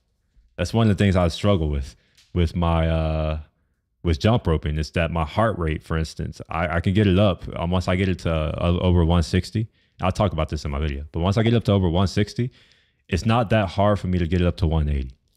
But to get it from my baseline to 160 or even 170, that takes me like 5 to 8 minutes of trying to get there. And I can't take too long of a break. So like in 30 seconds, if I'm doing 185 BPM, if I take 20 seconds or maybe 30 seconds, my heart rate will drop under 160. And I try to make sure it never drops below 160 because it's hard to get it back up high. I've been struggling to get it up to 190. I'm going to get it up to 190 by the end of the year. That's my goal, to be able to get into 190 and train in that range. More realistic, right? Yes, do men want the model? Right? I do too, right? But at the end of the day, I'm realistic. Yeah. I'm not thinking about Yeah, I can get my heart rate to 190. I've gotten it up there a couple times, but it's never there for long because I had to go all out to really get it up into 190. Isn't a normal heart rate like 70 a minute? My resting heart rate is 58. So I don't think 70. 70 is not normal for me. It's not. Also, I don't think you really say it's normal because it's based off of different people, right? So, like your normal won't be my normal. I have a very slow resting heart rate. It's only gotten slower. When I was in college, I remember when I did my physical, and the nurse was just like, she's like, "You're really healthy." I was like, I don't really do anything. But she's like, "Your heart rate is incredibly low." At that time, this was when I was 19. My resting heart rate was 59. So my heart rate is always really low. And sometimes, I'll look at my heart because sometimes I'll have my little watch on when I go to sleep, and it'll show me. It'll be like, "Oh yeah, your heart rate was 56, 57." Okay. Is it dangerous to get it that high? I don't know. If it is, then I've been doing it for a long time. Let's see. I can ask ChatGPT. How about that? We'll ask ChatGPT.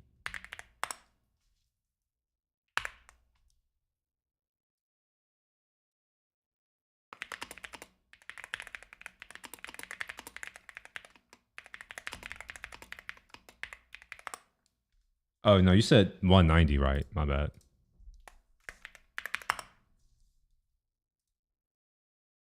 It really could have just gave me a yes or a no. So heart rate per minute is very high and can be dangerous, especially if you're at rest. So I'm performing intense physical exercise, so I think I'm good. So yeah, I'm good. Yeah, so prolonged constrained, it's hard for me to go prolonged. I had to really work to get there. But yeah, I've got my heart rate up to 192, and I was able to sustain it for 30 seconds before I gas out, and because I had to go. And I should also state what I'm doing to get there. In the past, I used to fight, so that'll get my heart rate up, and it stays up for a little bit. It'll go like 120, for about 10 minutes or so. So before it really starts to go beneath that, I'll go and do jump rope. And when I start feeling that voice come, I'll go harder. Like I'll just go hard, trying to gas myself out. And one time I was able to get up to 192, and I held it for about 30 seconds. But after that, I was gassed. I was like, oh my gosh.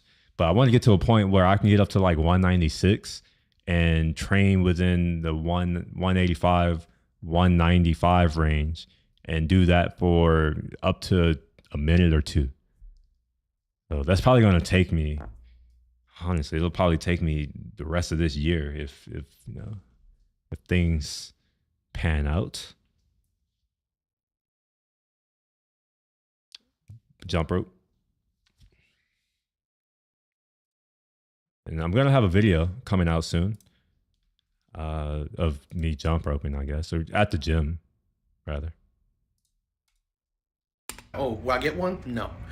So am I looking for one? Not really, right? Would I say, oh, my standards is a model? No. I'm not going to say, oh my God, I want a woman that is gorgeous, that is like, you know, a gym rat and all this. No, I'm not. I mean, like I said, would I want one? I would like one, but that's not my standards because, again, first of all, I'm not that, right? I'm not. Yeah, that's the thing is that if you want someone who's like that, you need to be that. And that's one thing that I don't understand with these modern people. Is that they think that they are entitled or deserve someone who is something that they themselves are not. How can you say that you want a partner and like you want to be equal, but you're looking at people who you are beneath? You want to be equal, find people who are equal to you. I think the problem is that when they find people who are equal to them, it destroys their ego and they're like, oh, I'm not this. It's like, well, in reality, you are. No, you are what you are. Gym bro or shit like that, and I'm chubby. So again, I wouldn't say that. Oh, my standards is this one. I don't know who Brian Johnson is. I've never heard of him. But you should also, I mean, it's worth saying. A lot of the folks who I know of are not the kind of people who most people know. I know a lot of computer science engineers. That like scientists, that kind of stuff, like that's the kind of stuff that I mostly follow. I don't really keep up with cultural events that much. Part of these streams is an attempt to try to keep up with it and give me a reason, because I'm gonna be real. If I weren't streaming this stuff like for content, I wouldn't watch this because I really don't care. None of these things that they talk about really apply to me. Now, if we look at it at a higher level, they will apply to me, like they will affect me. And what I mean by that is if a lot of men can't find mates, well, they're not going to be happy about that. A lot of men get a sense of purpose from doing for others.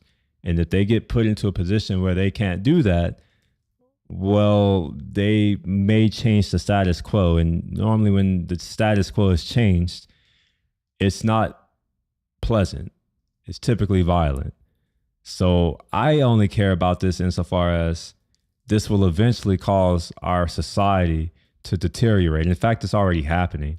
But as far as what the people are actually going, I don't really care. I'm just like, I don't have these problems. I am one of the types of people who believes that you choose the problems you have. I don't have these problems. I don't deal with them at all. So I don't have the problem. I don't want them at all. So I don't have the problem. When they talk to me, I'm very like, I don't have the typical, what do you call it? The typical mannerisms of your average person. I don't care how people feel about me. So let's say you're talking to me and I don't want to hear what you have to say. I won't say anything because it might, like, for me, like I know where I am, and I'm just like, I don't need to say anything to these people. I have been the person, I've done this. You may judge me for it, but I don't care. Someone could be talking about something and I decide that I don't care anymore. And midway through, I won't say anything. I'll just turn around and leave. I do this. And I'm not saying I've done this. This is what I do. It's a thing that I will do sometimes. So if you're someone and you're talking about something and I don't care, I think it's rude for me to interrupt you and say, hey, I don't care. Cause it's like, who gives a shit what I care about? It's like, it's important to you and you want to talk about it. And I want to give people space to do what they want to do. So it's like, if you want to talk about it, I won't say anything. I'll just leave. So because of that type of mentality that I have and this mannerism that I have, if someone were talking to me and I don't want to hear what they have to say, I won't be there. I remember this one girl, I just went to this Jamaican restaurant, me and my buddy, and she was trying to sell us some CDs. And like, I was just like, nah, I'm not interested. And she started trying to talk about some other stuff. And she's like, oh, ain't your mama black and something like that? And I just looked at her while smiling, getting into my G-Wagon, and I drove off. I don't give a shit about what you have to say. Like, who are you? I don't think I qualify for it, or it would sound entitled. Why would you want to live forever? What's up with men? Like, are they afraid of death? Hell, you want to live forever? I don't know. If he lives to 100, that's great for him, I guess. When I'm asking for something that I'm not. Ooh. Ooh. 263. Ooh. Ooh. Looking like a milk dud. An exploded milk dud. You know when you put them in the microwave? No, I'm just playing.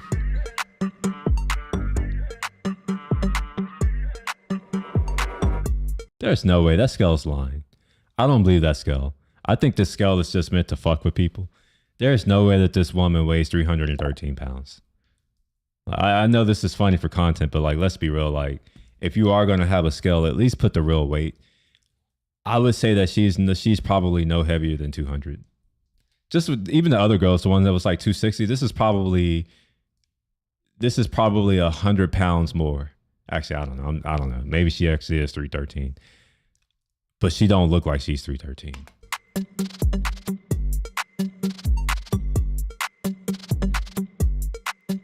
Yeah, I don't think she's 287. She's definitely over 200, but there is no way she's 287. Even with all her clothes on, like, I don't believe that. The reason why is because muscle is more dense than fat. And yeah, she's fat, but she obviously don't have a lot of muscle. I mean, most of them don't. So there's no way. I don't believe that she weighs 287. This is bullshit.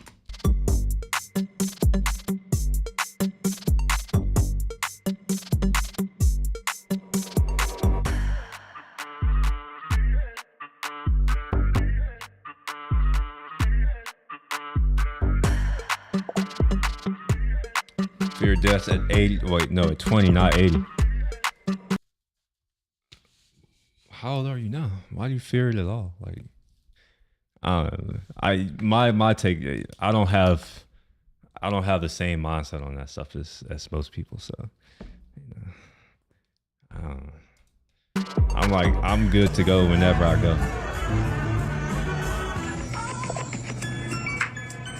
Wait, you're only 19? God dang. My gosh. So young. 19. Wow. I am 17 years older than you, my man. That's pretty insane. You know, when I was 19, gosh, when was I? College. I think 19, I was what, 2008? Maybe? Yeah, 2008. Yeah, I think I was 19, 2008. We didn't have any of these things that we have now. I didn't have, like, none of the stuff that you're looking at was here available. There wasn't a streaming thing. YouTube was around, but not in the way that it is now. I started my YouTube channel in like 2006 or something like that. I think 06. Yeah. Either 06 or 2007, one of them. But yeah, man, that's really cool. Take advantage of what you have that the people before you didn't. It was not possible for me to contact or even have a way to access people who had done things in their careers or even had certain careers, like certain jobs. Like, a lot of things are very abstract when you're in high school and college. But when you got into the workforce, you quickly realize that things are not what they were said they would be. And that if you want to get into those areas where you're doing interesting things, that it's a lot more work than you would think. And not many people get there. So it's unlikely that, you know, in the past that you would meet an engineer. I'm not saying me, but you can meet any other engineer who do amazing things, whose products and whose software you're using. You can actually reach out to them and hear what they have to say about things. Maybe they're doing videos. That's kind of cool. Well, that's what's up. Appreciate you for following this old man. That's pretty cool. I legitimately thought that most of the people who watch my content would be my age, or at least within my age range. Women don't operate on logic and just emotions. First of all, it's not even the same man, right? The man that she's leaving that doesn't have a job, he's not the man that left the woman that was pregnant. So this is also a crazy thing where too that doing two bad things is not a good thing. I mean, it's like people seem to like, okay, not let's be better than terrible people, let's be just like terrible people. That's why it's the insanity. There's no logic to it. But it just shows that some people, women in this case, wants to find something to validate their actions. So, you know, if these people are bad, why can't I be bad too? It's absolute insanity. I can't believe it. It's like, I can never understand that someone that left his baby mom, right, when she's pregnant, right, if he's the one who got her pregnant and he was fine with leaving her, that doesn't make him a good person. So now you want to mirror someone that's terrible. It's like, I can't, that's why, like, you know, you see this why a lot of women don't care to be with morally sound men. A lot of women don't care to be with men that are commitment minded. Like the focus, right, to vet men, to focus on men that are commitment minded, morally sound, men that stand on principle, men that have self-respect in themselves, men. But like the reason why is because they will hold you accountable. And even if they don't directly hold you accountable, and this is something that I think, you know, both of my exes, like they kind of said something along these lines. I still think it's bullshit. Oh, you deserve better. So it's like this idea that when they realize that they can't rise to you, you know, like that. I think that's actually a thing where they'll realize that, yeah, like maybe I'm out of my league. That demand self-respect, men that demand respect. It's like these values, right? Women don't look for men that have values. They look for men for superficial things, looks, charm, height, money, and then everything else they either don't say or they to the wayside. And then you wonder why women get with the most abusive men. I don't wonder why, actually. I maybe he's saying it as a phrase, like as just a saying, but I don't wonder why. I just don't care. It's not my problem. It's not within my control, and their consequences I'm not accountable. I don't have to suffer their consequences. So why would I care? It's like, yeah, go do you. Like if you're under a bridge, I'm still not going to give you money. Like I don't give a shit. Like you could be homeless. I'll step over you. I've worked in cities like New York and San Francisco where it's quite common to step over homeless people on your way to work and not give two fucks. I'm hardened to it. It's like, okay, yeah, you can go starve. I don't care. It's okay.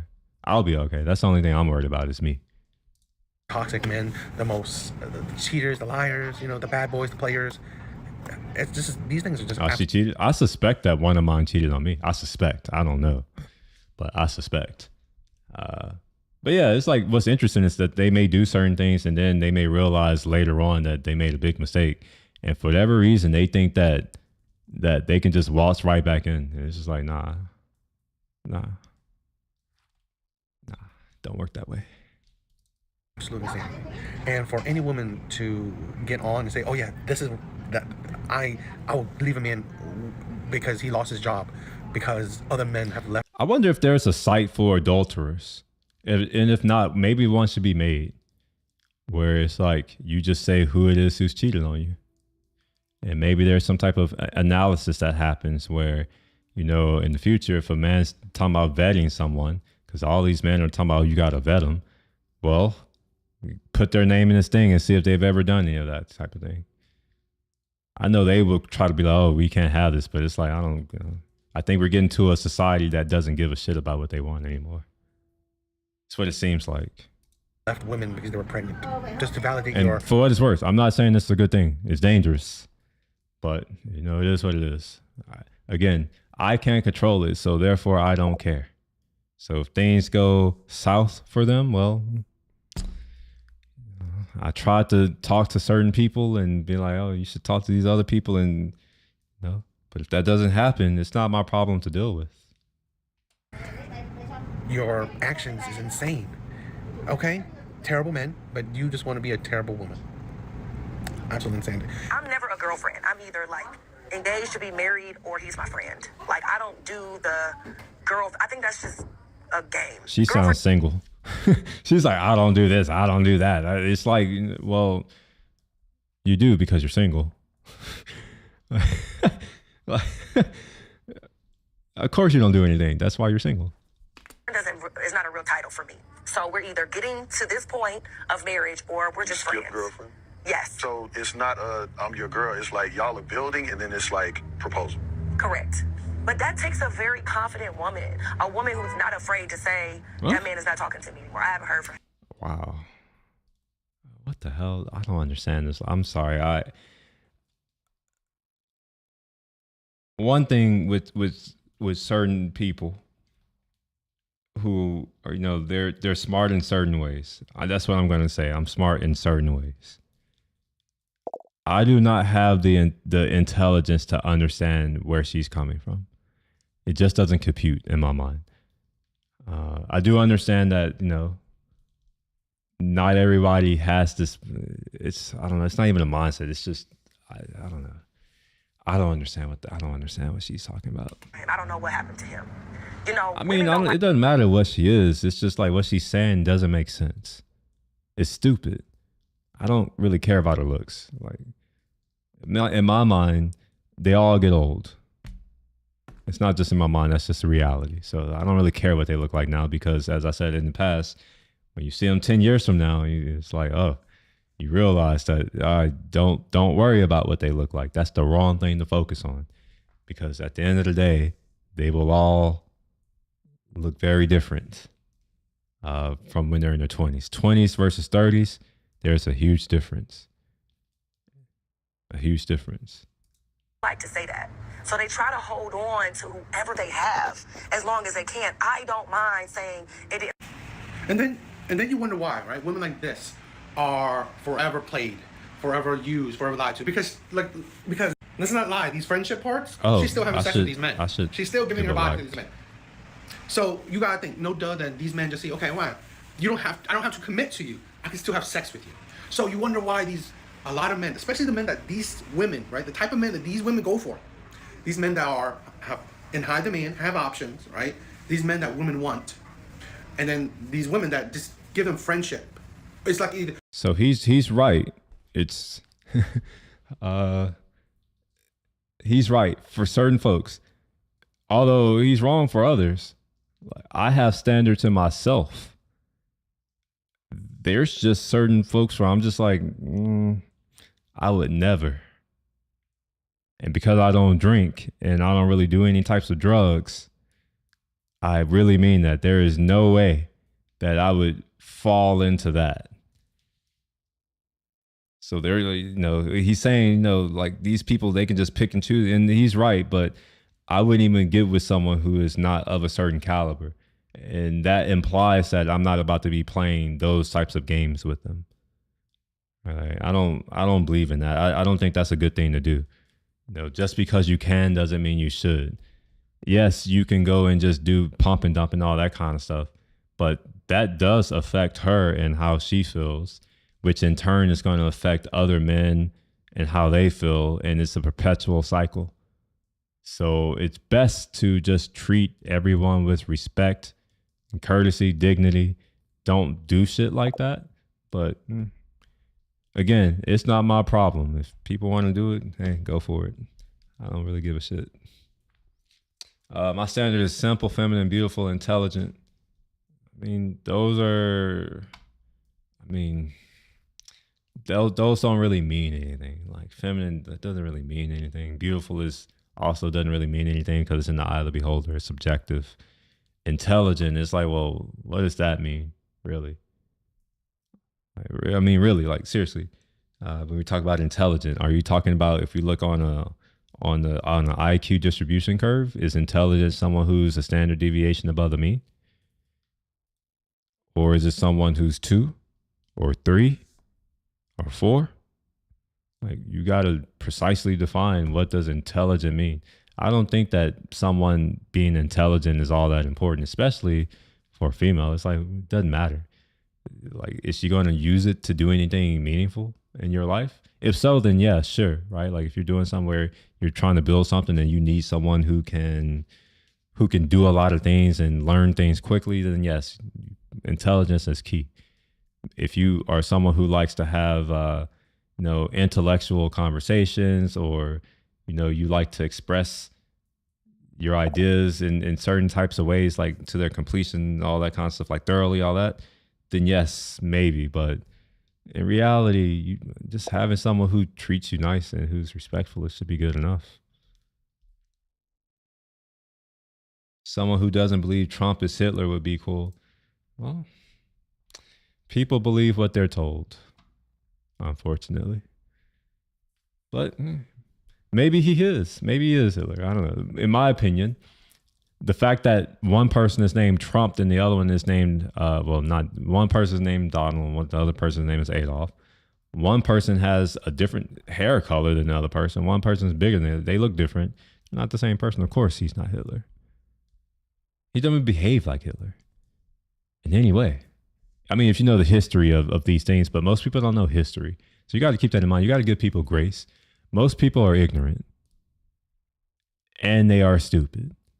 And for me, stupid is when you are ignorant and you still choose to have conversations with those who are actually educated, and you say stuff and the only justification you have is how you feel and how you think. That's stupidity. First, if you want to have an argument, at least the way I was brought up, if you want to argue a point, you first need to understand the arguments that you're making and why you think the way that you think. You need to go and try to figure out where your gaps are and where you may have biases, where you may be committing fallacies. And only then do you go in and you start to debate with others. And I guess I say debate because I was on the debate team. I did that all through high school in 8th grade. So I started in 8th grade. It was called the forensics team. It's forensics. Yeah. You're my friends until I'm married. Okay, great. But while you're friends with each other, he's still tapping it. He's still getting access to your body. So these men that have options, they can have sex with you without committing to you. Now, more and more women are adopting these ideas like, it's friendship to marriage. Okay, great. Then these men, which already are highly desired, he's having a chance where... Sometimes I wonder, why do they care so much? Fuck them. Let them die alone. You don't even have to say it. I guess that's why this is where I am, right? Where I'm saying these things now because I'm on the stream and I gotta do something, but just let them fire. Tell it to the people around you. Make sure that they don't do those things. That's been my approach. Instead of trying to just say, no, fuck that. There are people around me. Let me make sure that I help direct the people around me. Make sure that they don't do certain things.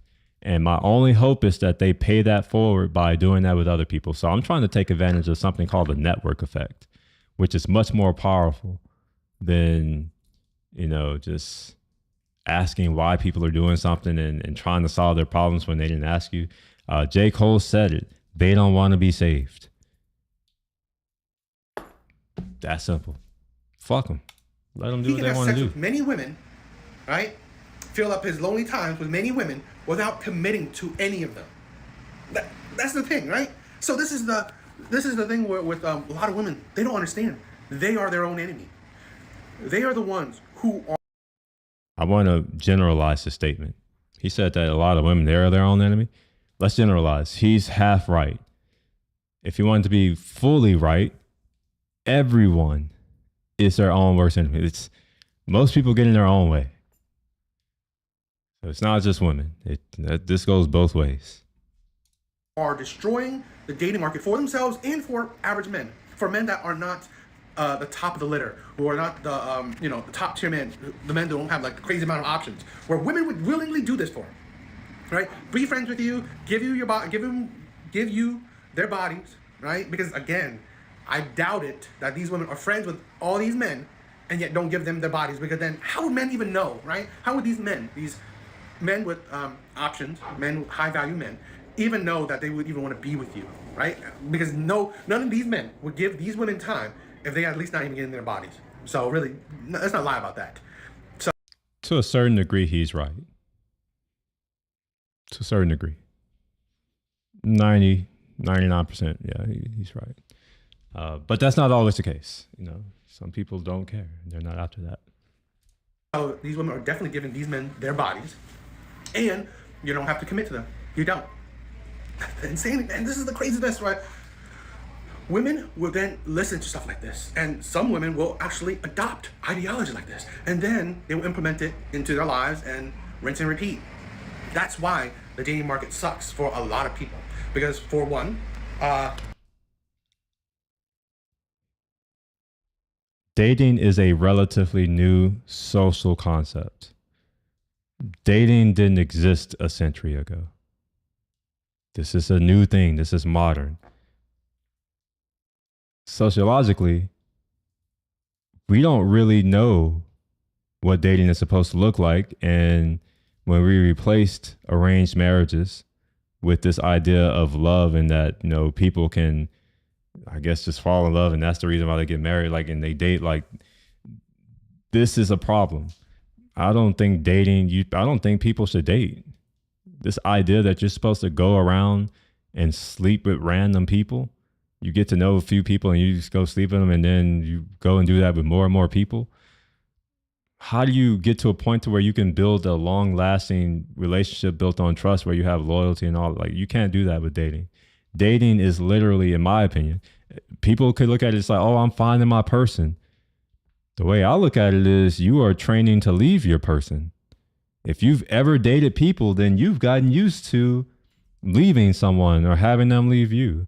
So that makes it easier in the future for you to do that again. I don't think humans are meant to date. And if we were, it probably would have been happening all of our evolution, like throughout all of our history. But it wasn't happening throughout all of our history. It's recent. It seems like any time where humans decide to reject the traditions that got them to where they are, we have issues. So maybe dating will go away in the future, and maybe it should. For what it's worth, I've never really truly dated. That's not really a thing that I had. Like, the first girl I was with, you know, in my mind, I'm just like, well, you know, I like her, and I can see a life with her. You know, I'm mostly loyal, so I'm just like, all right, well, this is going to be the person I'm with. So it's more like courting, where I'm just like, hey, like, I'm here, I'm going to marry you eventually, soon. Same thing with my second girl.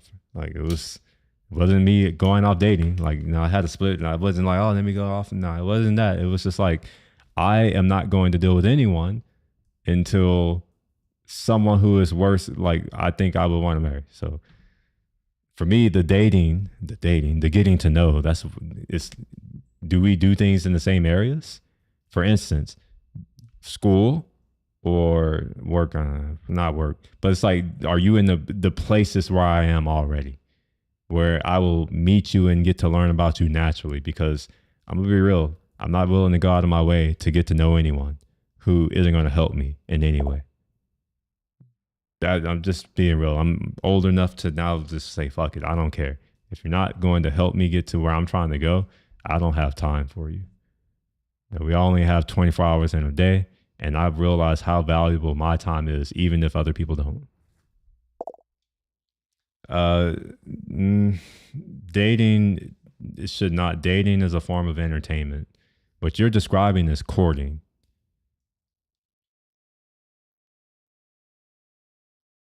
Yeah, you're describing courtship. That's not dating. That's why I said, like, dating is a new phenomenon. That's not been a thing for most of history. I say most of history, I really mean that. I mean, within this past century is dating. Yeah, so what you're describing is courtship, not dating. A lot of men will be turned off by this because women are doing this. Is insane. Because you're giving your bodies to men that won't commit to you, but you do expect the men that you're not going to give your body to, those men have to commit to you, right? And then, you know, the good women that don't, or the good or smart women that don't adopt this ideology, they're going to be lumped in with a bunch. That's just a sad reality. Yeah, right? yeah, that's what I was getting at. Yeah, like, you know, most people don't see these other women who aren't like that. But just like with us, you know, like if you're a good guy, you will get lumped in with all the bad ones because you're a guy. It's easy because they're mentally lazy. You know, it's easier to just put everyone in a bucket and then move on versus to say, no, you know what, like, let's have a little more nuance. That requires energy. It also requires intelligence. And, well, yeah. Right? What that's the worth. reality where, you know, one bad apple ruined the bunch. It's just the craziness. Also, let's not forget, right? If you're not their girlfriend, just friends, there's no commitment. There's no loyalty there. So really, there's no proof of loyalty because friendship doesn't necessarily prove intimate loyalty. So really, off the bat, you don't understand that you are pretty much creating those problems where how can men trust you? I was with both of the people who I proposed to, I was with for 5 years. It was 5 years for both.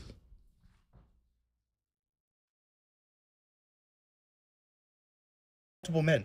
So really, what would a man think? That's your ideology, right? It's friends and marriage. So, but again, this isn't dating. I think this is going over your head. Like courtship and dating are not the same thing.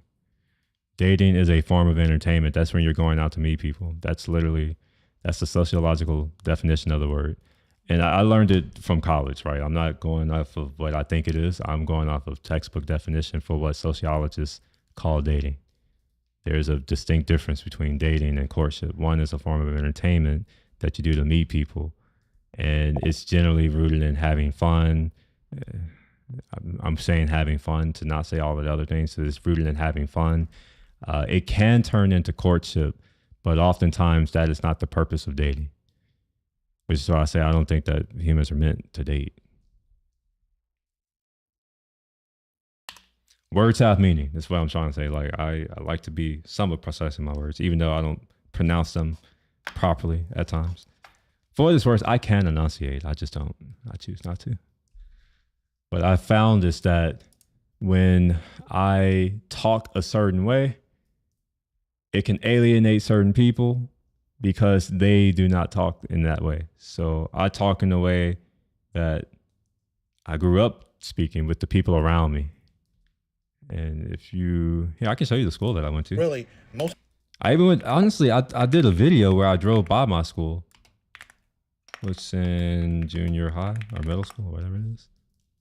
Not now. What's in Houston middle.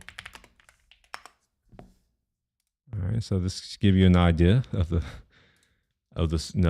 type of school that I went to and the type of people who you may expect to be there. If I show you the area, it's the hood, by the way. If you ever heard of Lil Flip, is it Lil Flip? I can do that. I think it's Lil Flip. Yeah, I think he's from Cloverleaf. And you see this?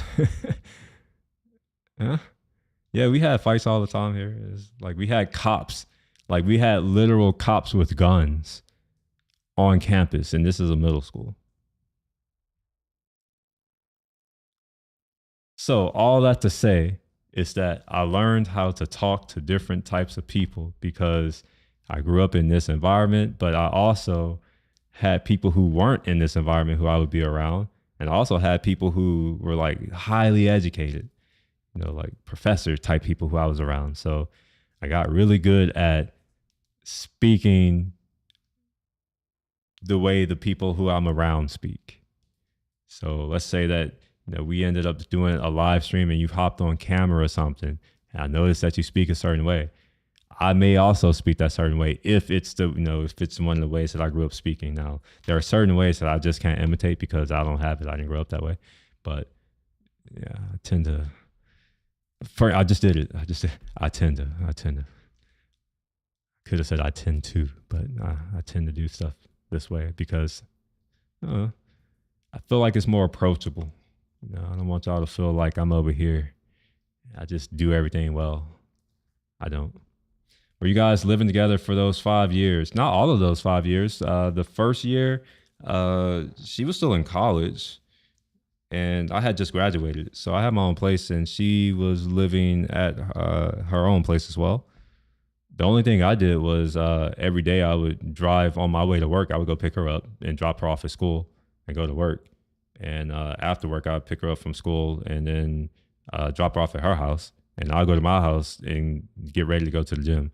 And then I'll do my studies or whatever. And if she was free or whatever, I'll be like, I'll come over there for a little bit, or you can meet me somewhere, that kind of thing. We didn't live together for that long. Like it was periods, like, you know, when we first moved to Houston, we were together for a while. When I lost my job during the oil bust, she wasn't living with me, but she was basically at my house all the time. And she ended up paying my rent for, I don't know, like 3 or 4 months. And that was the time when I was like, okay, like I'm officially, when she's ready, I'm going to propose.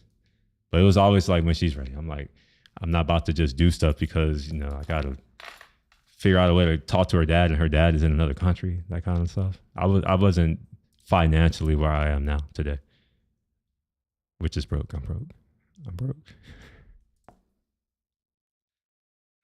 Okay. Well, yeah, I have been streaming for 4 hours now. It's been a long one. If you're still here, you should think about tapping that little like button if you haven't done it already. That will help a lot.